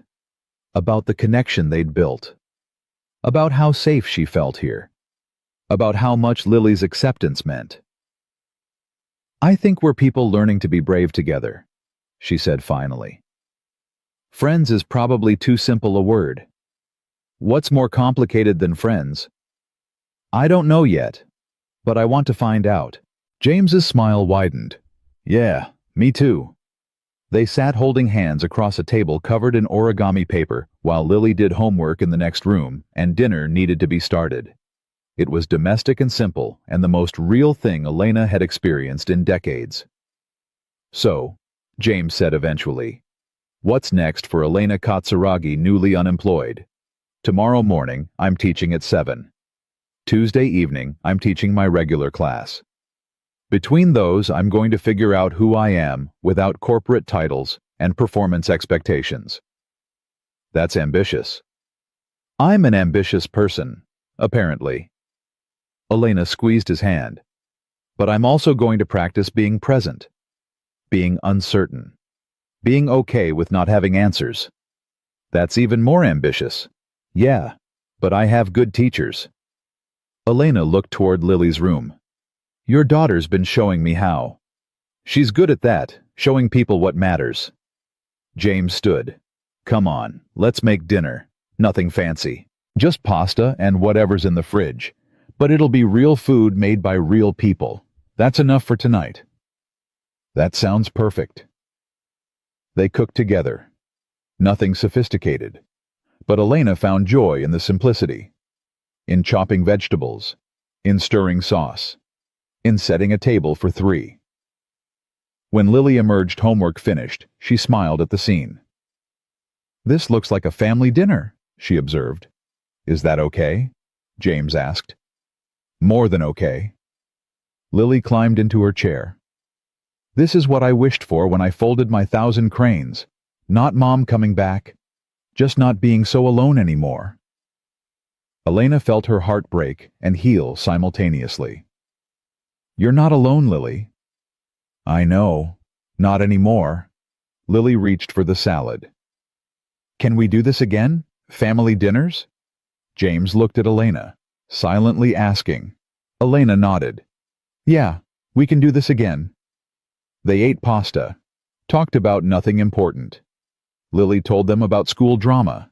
James told bad jokes. Elena laughed more than she had in years. After dinner, Lily asked if Elena wanted to see her favorite movie. They ended up on the couch together, Lily between them, watching an animated film about finding home. Halfway through, Lily fell asleep against Elena's shoulder. She likes you, James whispered. I like her too. She doesn't usually fall asleep on people. Says she only does it with people she trusts completely. Elena looked down at the sleeping child, felt overwhelming protectiveness. She's remarkable. She is, and she's been through too much for someone so young. James's voice roughened. I'm glad she has you now, someone else to trust. I'm glad I have both of you. They sat in the flickering light of the movie. 3 people learning what family could mean when you built it from choice instead of obligation. When the movie ended, James carried Lily to bed. Elena started cleaning up dinner dishes. It felt natural. Right. James came back. You don't have to do that. I want to. It's nice, having a purpose that isn't about achievement. They finished the dishes together. When the kitchen was clean, they stood in the small space, not quite touching, but not quite apart either. I should go, Elena said. Didn't move. You should. James agreed. Also, didn't move. Thank you. For today. For everything. You keep thanking me. You know that I don't know how else to express what this means. Try this. James stepped closer. Just be here. Right now. Present. Not thinking 3 steps ahead. Not planning. Just existing in this moment. Elena tried. Stopped her mind from racing forward. Stopped analyzing. Stopped performing. Just existed. James was close enough that she could feel his warmth. See the lines around his eyes. Smell his soap and the coffee they'd drunk, and something uniquely him. This is terrifying, she whispered. I know. I don't know what I'm doing. Neither do I.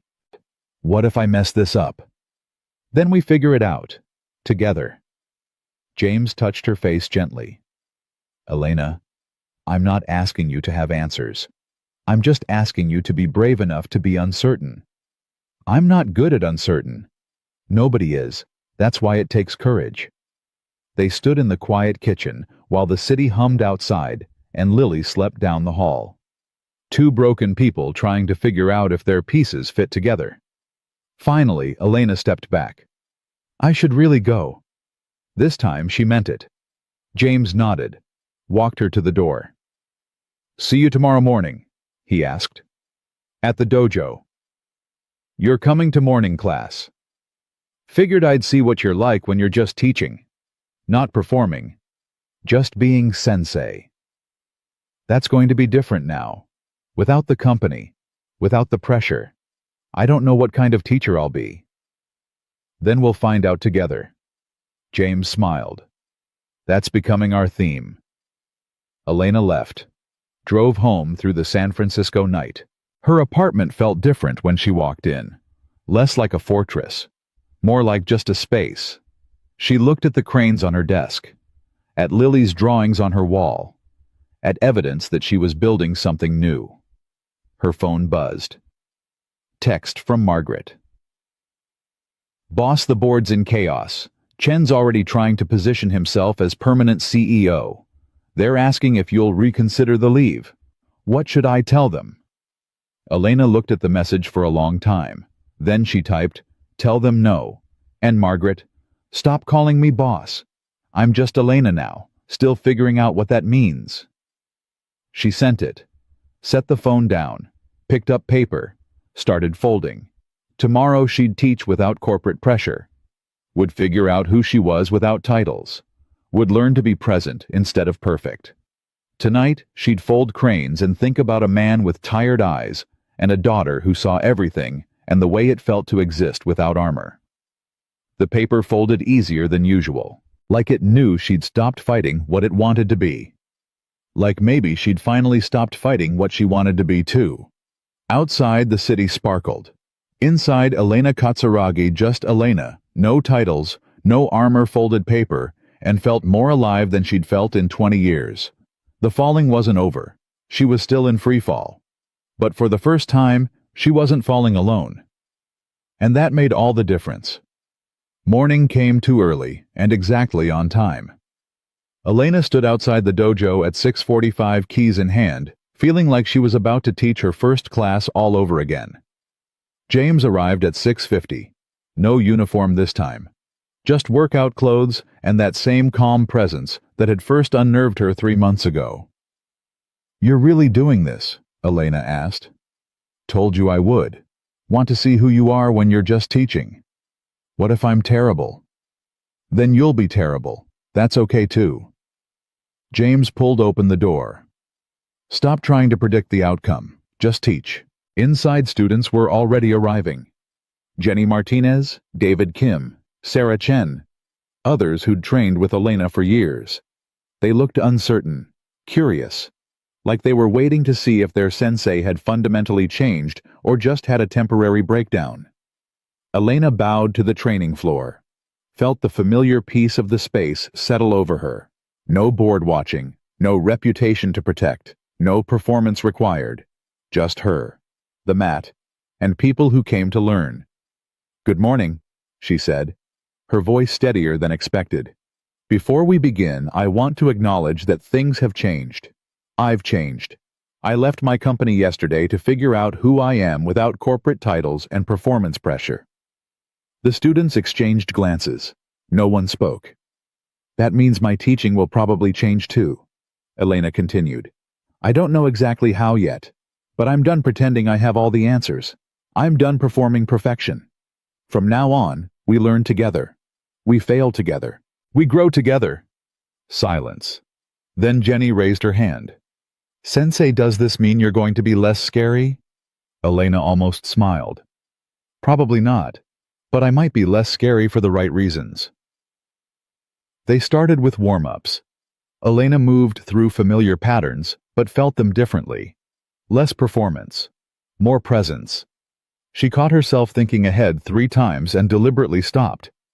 Returned to the moment. James watched from the side.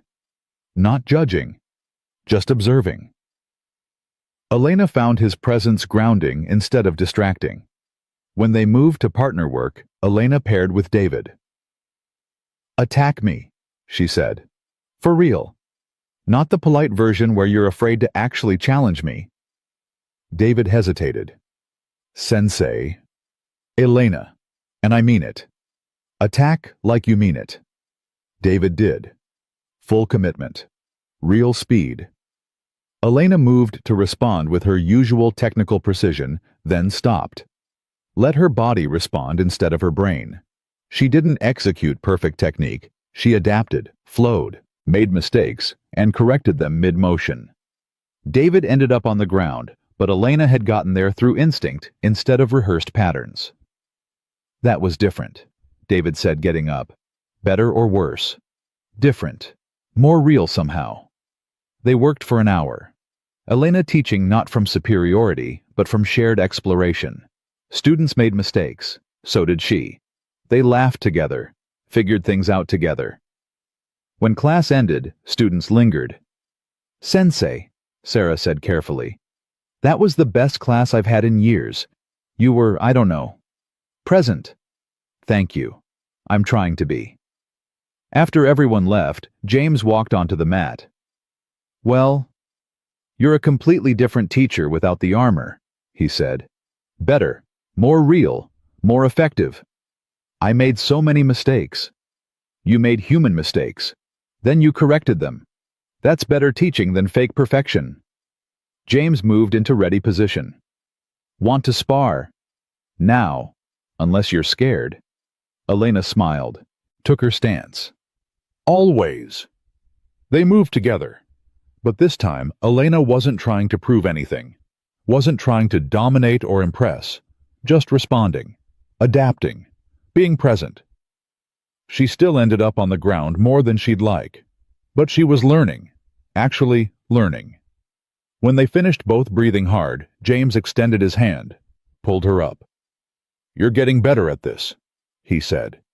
"Being present or being thrown?" "Both." They stood close, not quite touching. Elena felt the pull between them, something that had been building for months and was finally allowed space to exist. "James," she started. Her phone rang. "Margaret." Elena almost didn't answer. Then remembered the dojo was technically still a business expense on company books. She couldn't completely ghost her former life yet. "Margaret." "Boss Elena. Sorry." "Elena." Margaret sounded stressed. "The board wants to meet with you.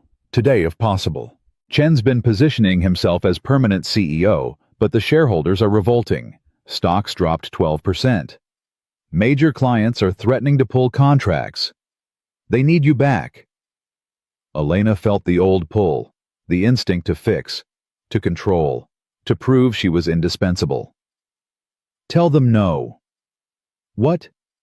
"Tell them I'm unavailable. I'm on medical leave. They need to figure it out without me. Elena, the company is imploding." "Then maybe it needed to. Maybe I built something that couldn't function without me because I needed to feel needed." Elena looked at James, who was watching her carefully. "Tell them I'll consult if they want, on my terms, but I'm not coming back to save them from their own inability to lead." "Are you sure?" "No, but I'm doing it anyway." Elena paused. "Margaret, you should update your resume. When Chen takes over, he'll fire anyone loyal to me." "Already done. Got 3 interviews lined up." Margaret's voice softened. "For what it's worth, I'm proud of you. You're choosing yourself for once." After she hung up, Elena stood in the quiet dojo trying to process what she'd just done. "That was brave," James said. "That was terrifying." "Same thing. They're going to fail without me, the company. It's going to collapse and it'll be my fault. Or they'll figure it out, or they won't, and something new will rise from the ashes." James moved closer. "Elena, you can't save everyone from their own consequences. That's not strength. That's codependency. When did you become so wise?" 3 years of therapy and a very perceptive 8-year-old. James smiled. "Speaking of which, Lily wants to know if you're coming to her art show tonight. She's got 3 pieces in it, and she's convinced you're her good luck charm." "I promised I'd be there." "Good. Because she made me swear I'd bring you. Threatened to be very disappointed if you didn't show." James paused. "Fair warning, though. Emma's mom is going to be there, and Emma may have told her mom that you and I are dating." "Are we?" "I don't know. Are we?" Elena thought about it. About the weeks of training together, the dinners at his apartment, the way Lily had fallen asleep on her shoulder, the way James saw through every defense she built. "I want to be. But I'm a mess right now. I don't know who I am or what I'm doing with my life. That's not fair to..." "Elena." James took her hands. I'm a widower, with PTSD raising an 8-year-old who's been through too much. I work as a security guard because it's the only job that doesn't trigger my anxiety. I have good days and bad days, and sometimes I can't get out of bed because the grief is too heavy. I'm not exactly a prize. Yes, you are. So are you. Even messy, even uncertain, even figuring things out. James squeezed her hands. You want to know what Lily told me last night after you left? What? She said, Dad, I think Ms. Katsuragi is part of our family now. Is that okay? And I realized she was right. You already are. Question is whether you want to be. Elena felt tears prick her eyes. I've never had a real family. Just obligations and expectations and people I disappointed. Then let us be your first real one. James pulled her closer. No obligations, no expectations. Just people who care about you trying to figure out life together. What if I mess it up? Then we'll figure it out. That's what families do. Elena kissed him, soft and uncertain and real. James kissed back his hands, gentle on her face. When they pulled apart, Elena was crying. Good tears or bad tears? James asked. I don't know yet. Both maybe. That works too. They stood holding each other in the empty dojo, while morning light streamed through windows and the city woke up outside. I have to tell you something, Elena said against his shoulder. Okay. I'm scared. Of this. Of us. Of caring about you and Lily, and then losing you, like I've lost everything else I've ever cared about. I'm scared too. Of bringing someone into Lily's life who might leave. Of trusting someone enough to let them see how broken I still am. Of loving someone and having it not be enough. James pulled back to look at her. But I'm more scared of not trying. Of letting fear win. When did you get so brave? When I met a woman who was brave enough to walk away from everything she built because it wasn't making her happy. That kind of courage is contagious. Elena's phone buzzed. Text from her mother. Just heard from Margaret what you did. I'm so proud of you, sweetheart. Come to dinner Sunday. I want to hear everything. Love you. Elena stared at the message. Her mother was proud of her for quitting, for walking away, for choosing uncertainty over control. She typed back, I'd love that. Can I bring someone? 2 someones, actually. The response came immediately. The more the merrier. Can't wait to meet them. My mother wants to meet you, Elena said. Should I be terrified? Probably. But she's been through therapy too. She's softer now. Does it run in the family? The therapy. Apparently. We're all disasters trying to figure it out. They left the dojo together.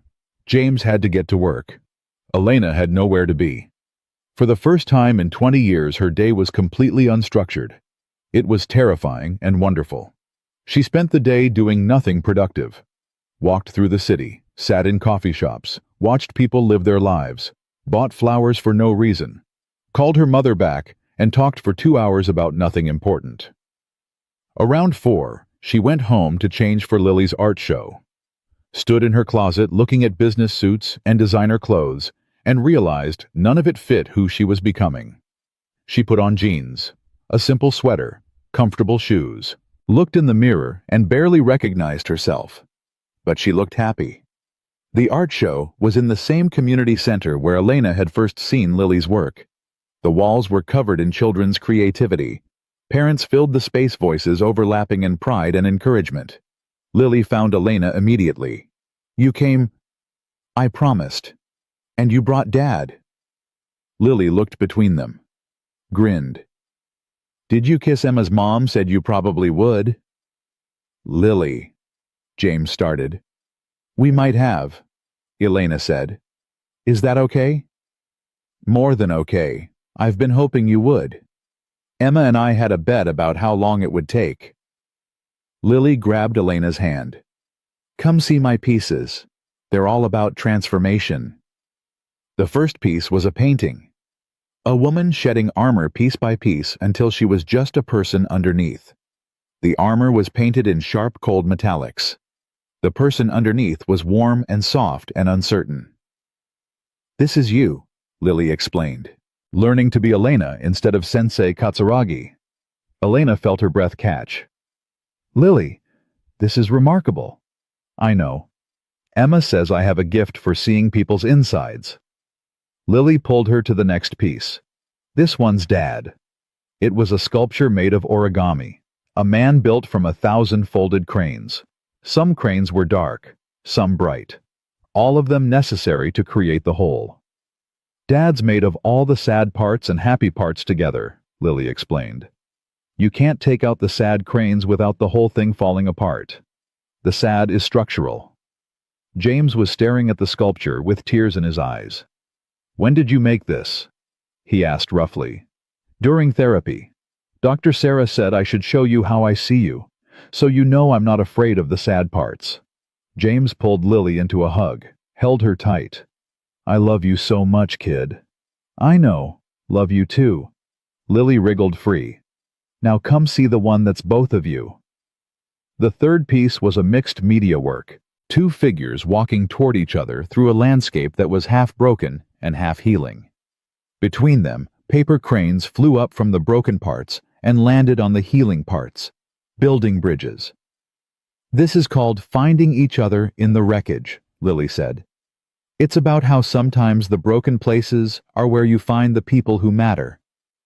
Elena couldn't speak, just stared at the work that somehow captured everything she'd been feeling for months. "She's been working on it for weeks," Emma said, appearing beside them. "Ever since you and Mr. Rivera started being obvious about liking each other." "We weren't obvious," James started. "You were super obvious," Emma interrupted. "Adults are always obvious. You just think you're subtle." Other people came to admire Lily's work. Teachers, parents, other children. Everyone had praise for her skill and insight. But Lily kept looking at Elena and James, making sure they understood what she'd created, making sure they saw how she saw them. After the show, the three of them walked through the city. No destination, just together. "Thank you," Elena said to Lily, "for the artwork, for seeing me so clearly. You're easy to see, once you stopped hiding." Lily swung between them, holding both their hands. "Can we get ice cream?" "It's almost dinner time," James started. "Please, to celebrate my art show." "Fine, but then real food." They got ice cream, sat on a bench watching the city move around them. Lily chatted about school and Emma and her next art project. James and Elena listened, occasionally exchanging glances that said more than words. "Are you going to live with us?" Lily asked suddenly. Elena almost dropped her ice cream. "Lily," James said, "that's not we haven't." "I'm just asking, because your apartment is way nicer than ours, but ours has better energy. Emma's mom says energy matters more than space." Lily licked her ice cream thoughtfully. "Also, if you lived with us, you could teach me martial arts before school. I've been watching. I think I'd be good at it." "Since when do you want to learn martial arts?" James asked. "Since I figured out it's kind of like origami, but with your body. Making shapes that mean things. Using discipline to create beauty." Lily looked at Elena. "That's what you do, right, when you're not thinking too hard about it?" "Yeah," Elena managed. "That's exactly what I do." "See? I'd be good at it." Lily finished her ice cream. "So, are you moving in or what?" "Lily, Ms. Katsuragi has her own life." James tried again. "Do I though?" Elena interrupted. "Have my own life? Or do I just have an apartment with expensive furniture and no one to share it with?" James looked at her. "Elena, I'm not saying I'm moving in tomorrow. I'm just saying maybe Lily's right. Maybe energy matters more than space." Elena took a breath. "And maybe I'm tired of living alone in a fortress when I could be living with people who actually care about me. This is moving really fast. James said carefully. I know. Too fast probably. We should slow down, be sensible. Not rush into— I wasn't saying no, James interrupted. I was just saying it's fast. Fast can be okay, if we're both sure. Are you? I'm as sure as I can be about anything that scares me this much. James smiled. Which is pretty sure, actually. Lily was grinning. Does this mean we're going to be a real family? We're already a real family, Elena said. Living together would just make it official. Good. Because I already told Emma you were my almost mom. And Emma doesn't lie. So now you have to be. Elena felt tears again. Happy tears this time. Definitely happy. I'm not your mom, Lily. I could never be. You're my Elena mom. That's different from my real mom. But it still counts. Lily said it simply, like it was obvious. People can have more than one mom. Dr. Sarah says chosen family is just as real as biological family. James was crying now too. Maria would have loved you, he said to Elena, for being exactly who Lily needs right now. I wish I could have met her. Me too. But I think she'd be happy. Knowing we're not alone anymore. Knowing Lily has someone else to love her. James wiped his face. God, we're a mess. The best kind of mess, Lily declared. The kind that becomes something beautiful. 6 months later, Elena stood in the same boardroom where she'd walked out. Different circumstances this time. The board had asked her to consult on a major acquisition. They'd offered ridiculous money. She'd accepted reasonable money and demanded structural changes to work-life balance policies. Chen was gone, fired after the stock drop. The new CEO was younger, smarter, and actually cared about people. Elena liked her. Thanks for coming in, the CEO said. I know you're busy with the dojo and the everything else. Everything else meant Elena's life, which now included teaching at the dojo full-time. Training instructors in presence-based martial arts, writing a book about transformation, and yes, living with James and Lily in an apartment that was too small but had perfect energy. The dojo's doing well, Elena said. We're opening a second location next month, specifically for kids who've been through trauma, combining martial arts with art therapy. That's remarkable. Lily's influence, Lily's wisdom combined with James's experience and my resources. Turns out when you stop trying to control everything and just let people contribute their strengths, good things happen. The meeting went well. Elena gave her recommendations. The board listened. They'd learned to function without her. It was better this way. Walking out, Elena ran into Takahashi in the lobby. He stopped, bowed formally. Ms. Katsuragi, I heard about your changes, the new teaching methods. Sensei Takahashi. I wanted to apologize for my behavior at your dojo.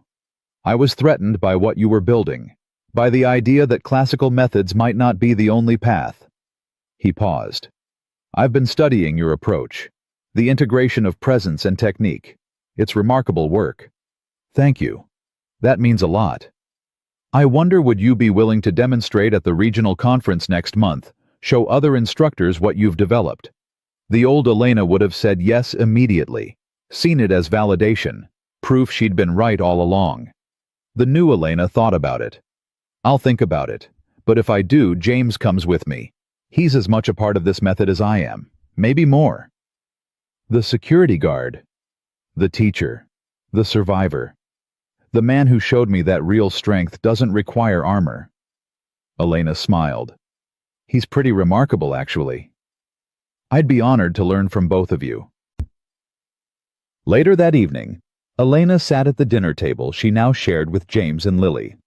Nothing fancy, just pasta and vegetables, and the comfortable chaos of people who actually live together. How was the meeting? James asked. Good. They want us to demonstrate at the regional conference. Us. You and me, teaching together. I told Takahashi you were as much a part of this as I am. James set down his fork. Elena, I'm not a certified instructor. You're better than that. You're real. You understand things about presence and adaptation that most certified instructors never learn. Elena took his hand. I'm done pretending credentials matter more than wisdom. If we teach together, we teach together, as equals. Can I come to the demonstration? Lily asked. Of course. You're our inspiration. Elena smiled. Actually, I was thinking maybe you could show some of your art. The piece is about transformation. Help people understand what we're teaching. Lily's eyes went wide. Really, I could show my work at a grown-up conference. Your work speaks to transformation better than any lecture could. Adults need to remember what you already know, that breaking open is part of becoming. Later, after Lily was asleep, Elena and James sat on their tiny balcony, looking at the city lights. Can you believe this is our life now? James asked. No. 6 months ago I was working 90-hour weeks and measuring my worth in quarterly returns. Now I'm teaching martial arts, living in a one-bedroom with a security guard and his daughter, and I'm happier than I've ever been. One-bedroom apartment. Don't forget to mention how cramped it is. I love how cramped it is. It means I can't hide, can't retreat to my fortress when things get hard. Do you miss it? The fortress. The control. Elena thought about it honestly. Sometimes, when things feel uncertain or scary, I miss knowing exactly what I was doing and where I was going. But then I remember I was miserable there, alone there, and I'd rather be uncertain and connected than controlled and isolated. That's growth. That's therapy, and 2 very patient people who showed me there was another way to live. Elena leaned against him. Thank you, for seeing me when I couldn't see myself, for being patient while I figured out how to be human. Thank you for being brave enough to try, for letting us in, for choosing us over everything you'd built. They sat in comfortable silence. Inside, Lily slept surrounded by her art. Paper cranes hung in the window, turning slowly in the breeze. Evidence that broken things could become beautiful. That transformation required patience. That family could be built from choice instead of obligation. Elena's phone buzzed. Text from Margaret, who now worked for a nonprofit Elena was consulting for, Boss Elena. Still getting used to that. Just wanted to say the new work-life balance policies you recommended. They're changing lives. People are actually going home for dinner, taking time off, being human. You did that. Elena smiled, typed back, we all did it. I just finally learned that success isn't about how much you control. It's about how much you care. The demonstration happened on a Saturday in early spring. The convention center was packed with martial artists from across the region. Masters who'd heard about Elena Katsuragi's transformation. Instructors curious about these new methods. Students wanting to understand what presence-based training actually meant. Backstage, Elena felt the familiar pre-performance butterflies. But different now. Less about fear of failure. More about excitement for sharing something real. You ready? James asked. No, but I'm doing it anyway. That's my favorite kind of brave. They walked onto the demonstration floor together. Elena in her GI, James in his, equals. Lily sat in the front row with Emma, both girls holding sketch pads and looking serious. Elena spoke first. Thank you for coming. I'm Elena Katsuragi. 6 months ago, I was a 8th-Dan master who thought perfection was the goal. I was wrong. This is James Rivera. He's the one who taught me that presence matters more than perfection. That real strength includes vulnerability. That the best teaching comes from shared learning, not superiority. She nodded to James. I'm not a master, James said simply. I'm a survivor. Lost my wife 3 years ago. Lost my career. Lost myself for a while. But I learned some things in the wreckage. About reading people. About adapting. About being present when nothing else is working. Today we're going to share those lessons. They demonstrated together. Not choreographed. Not rehearsed. Just real sparring where mistakes happened and corrections were made and learning was visible. Elena still ended up on the ground sometimes, but she got up, adjusted, tried again. The audience was silent, intent.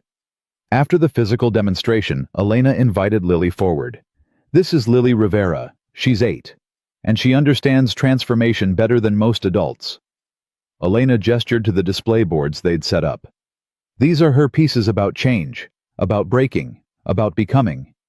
Lily explained her work with the confidence of someone who knew her truth was valid.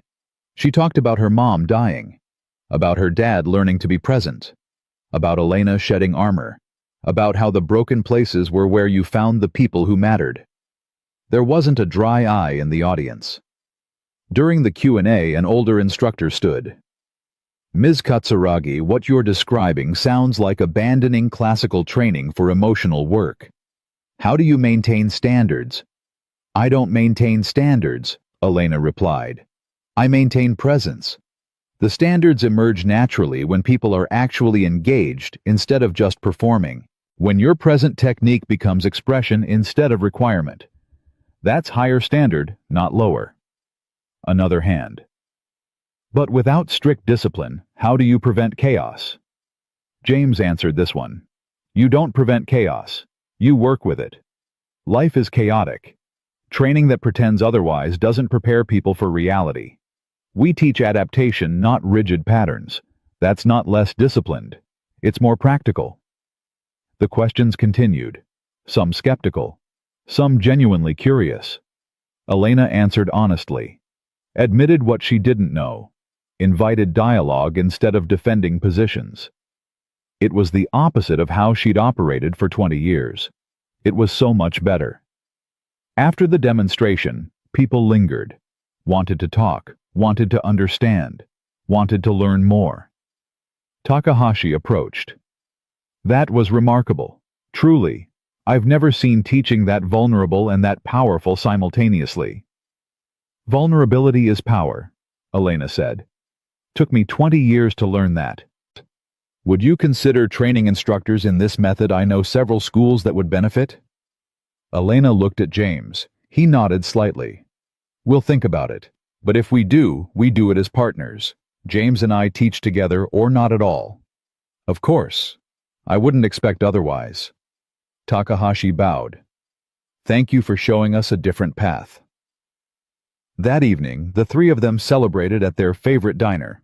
Nothing fancy, just burgers and milkshakes and the comfortable chaos of family. That was amazing, Lily said. Everyone loved my art.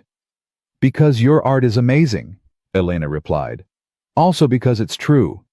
Emma says truth always works better than trying to impress people. Emma's right, James agreed. Though I wish she'd stop being right about everything. It's making Lily impossible to argue with. You can't argue with truth, Dad. That's the whole point.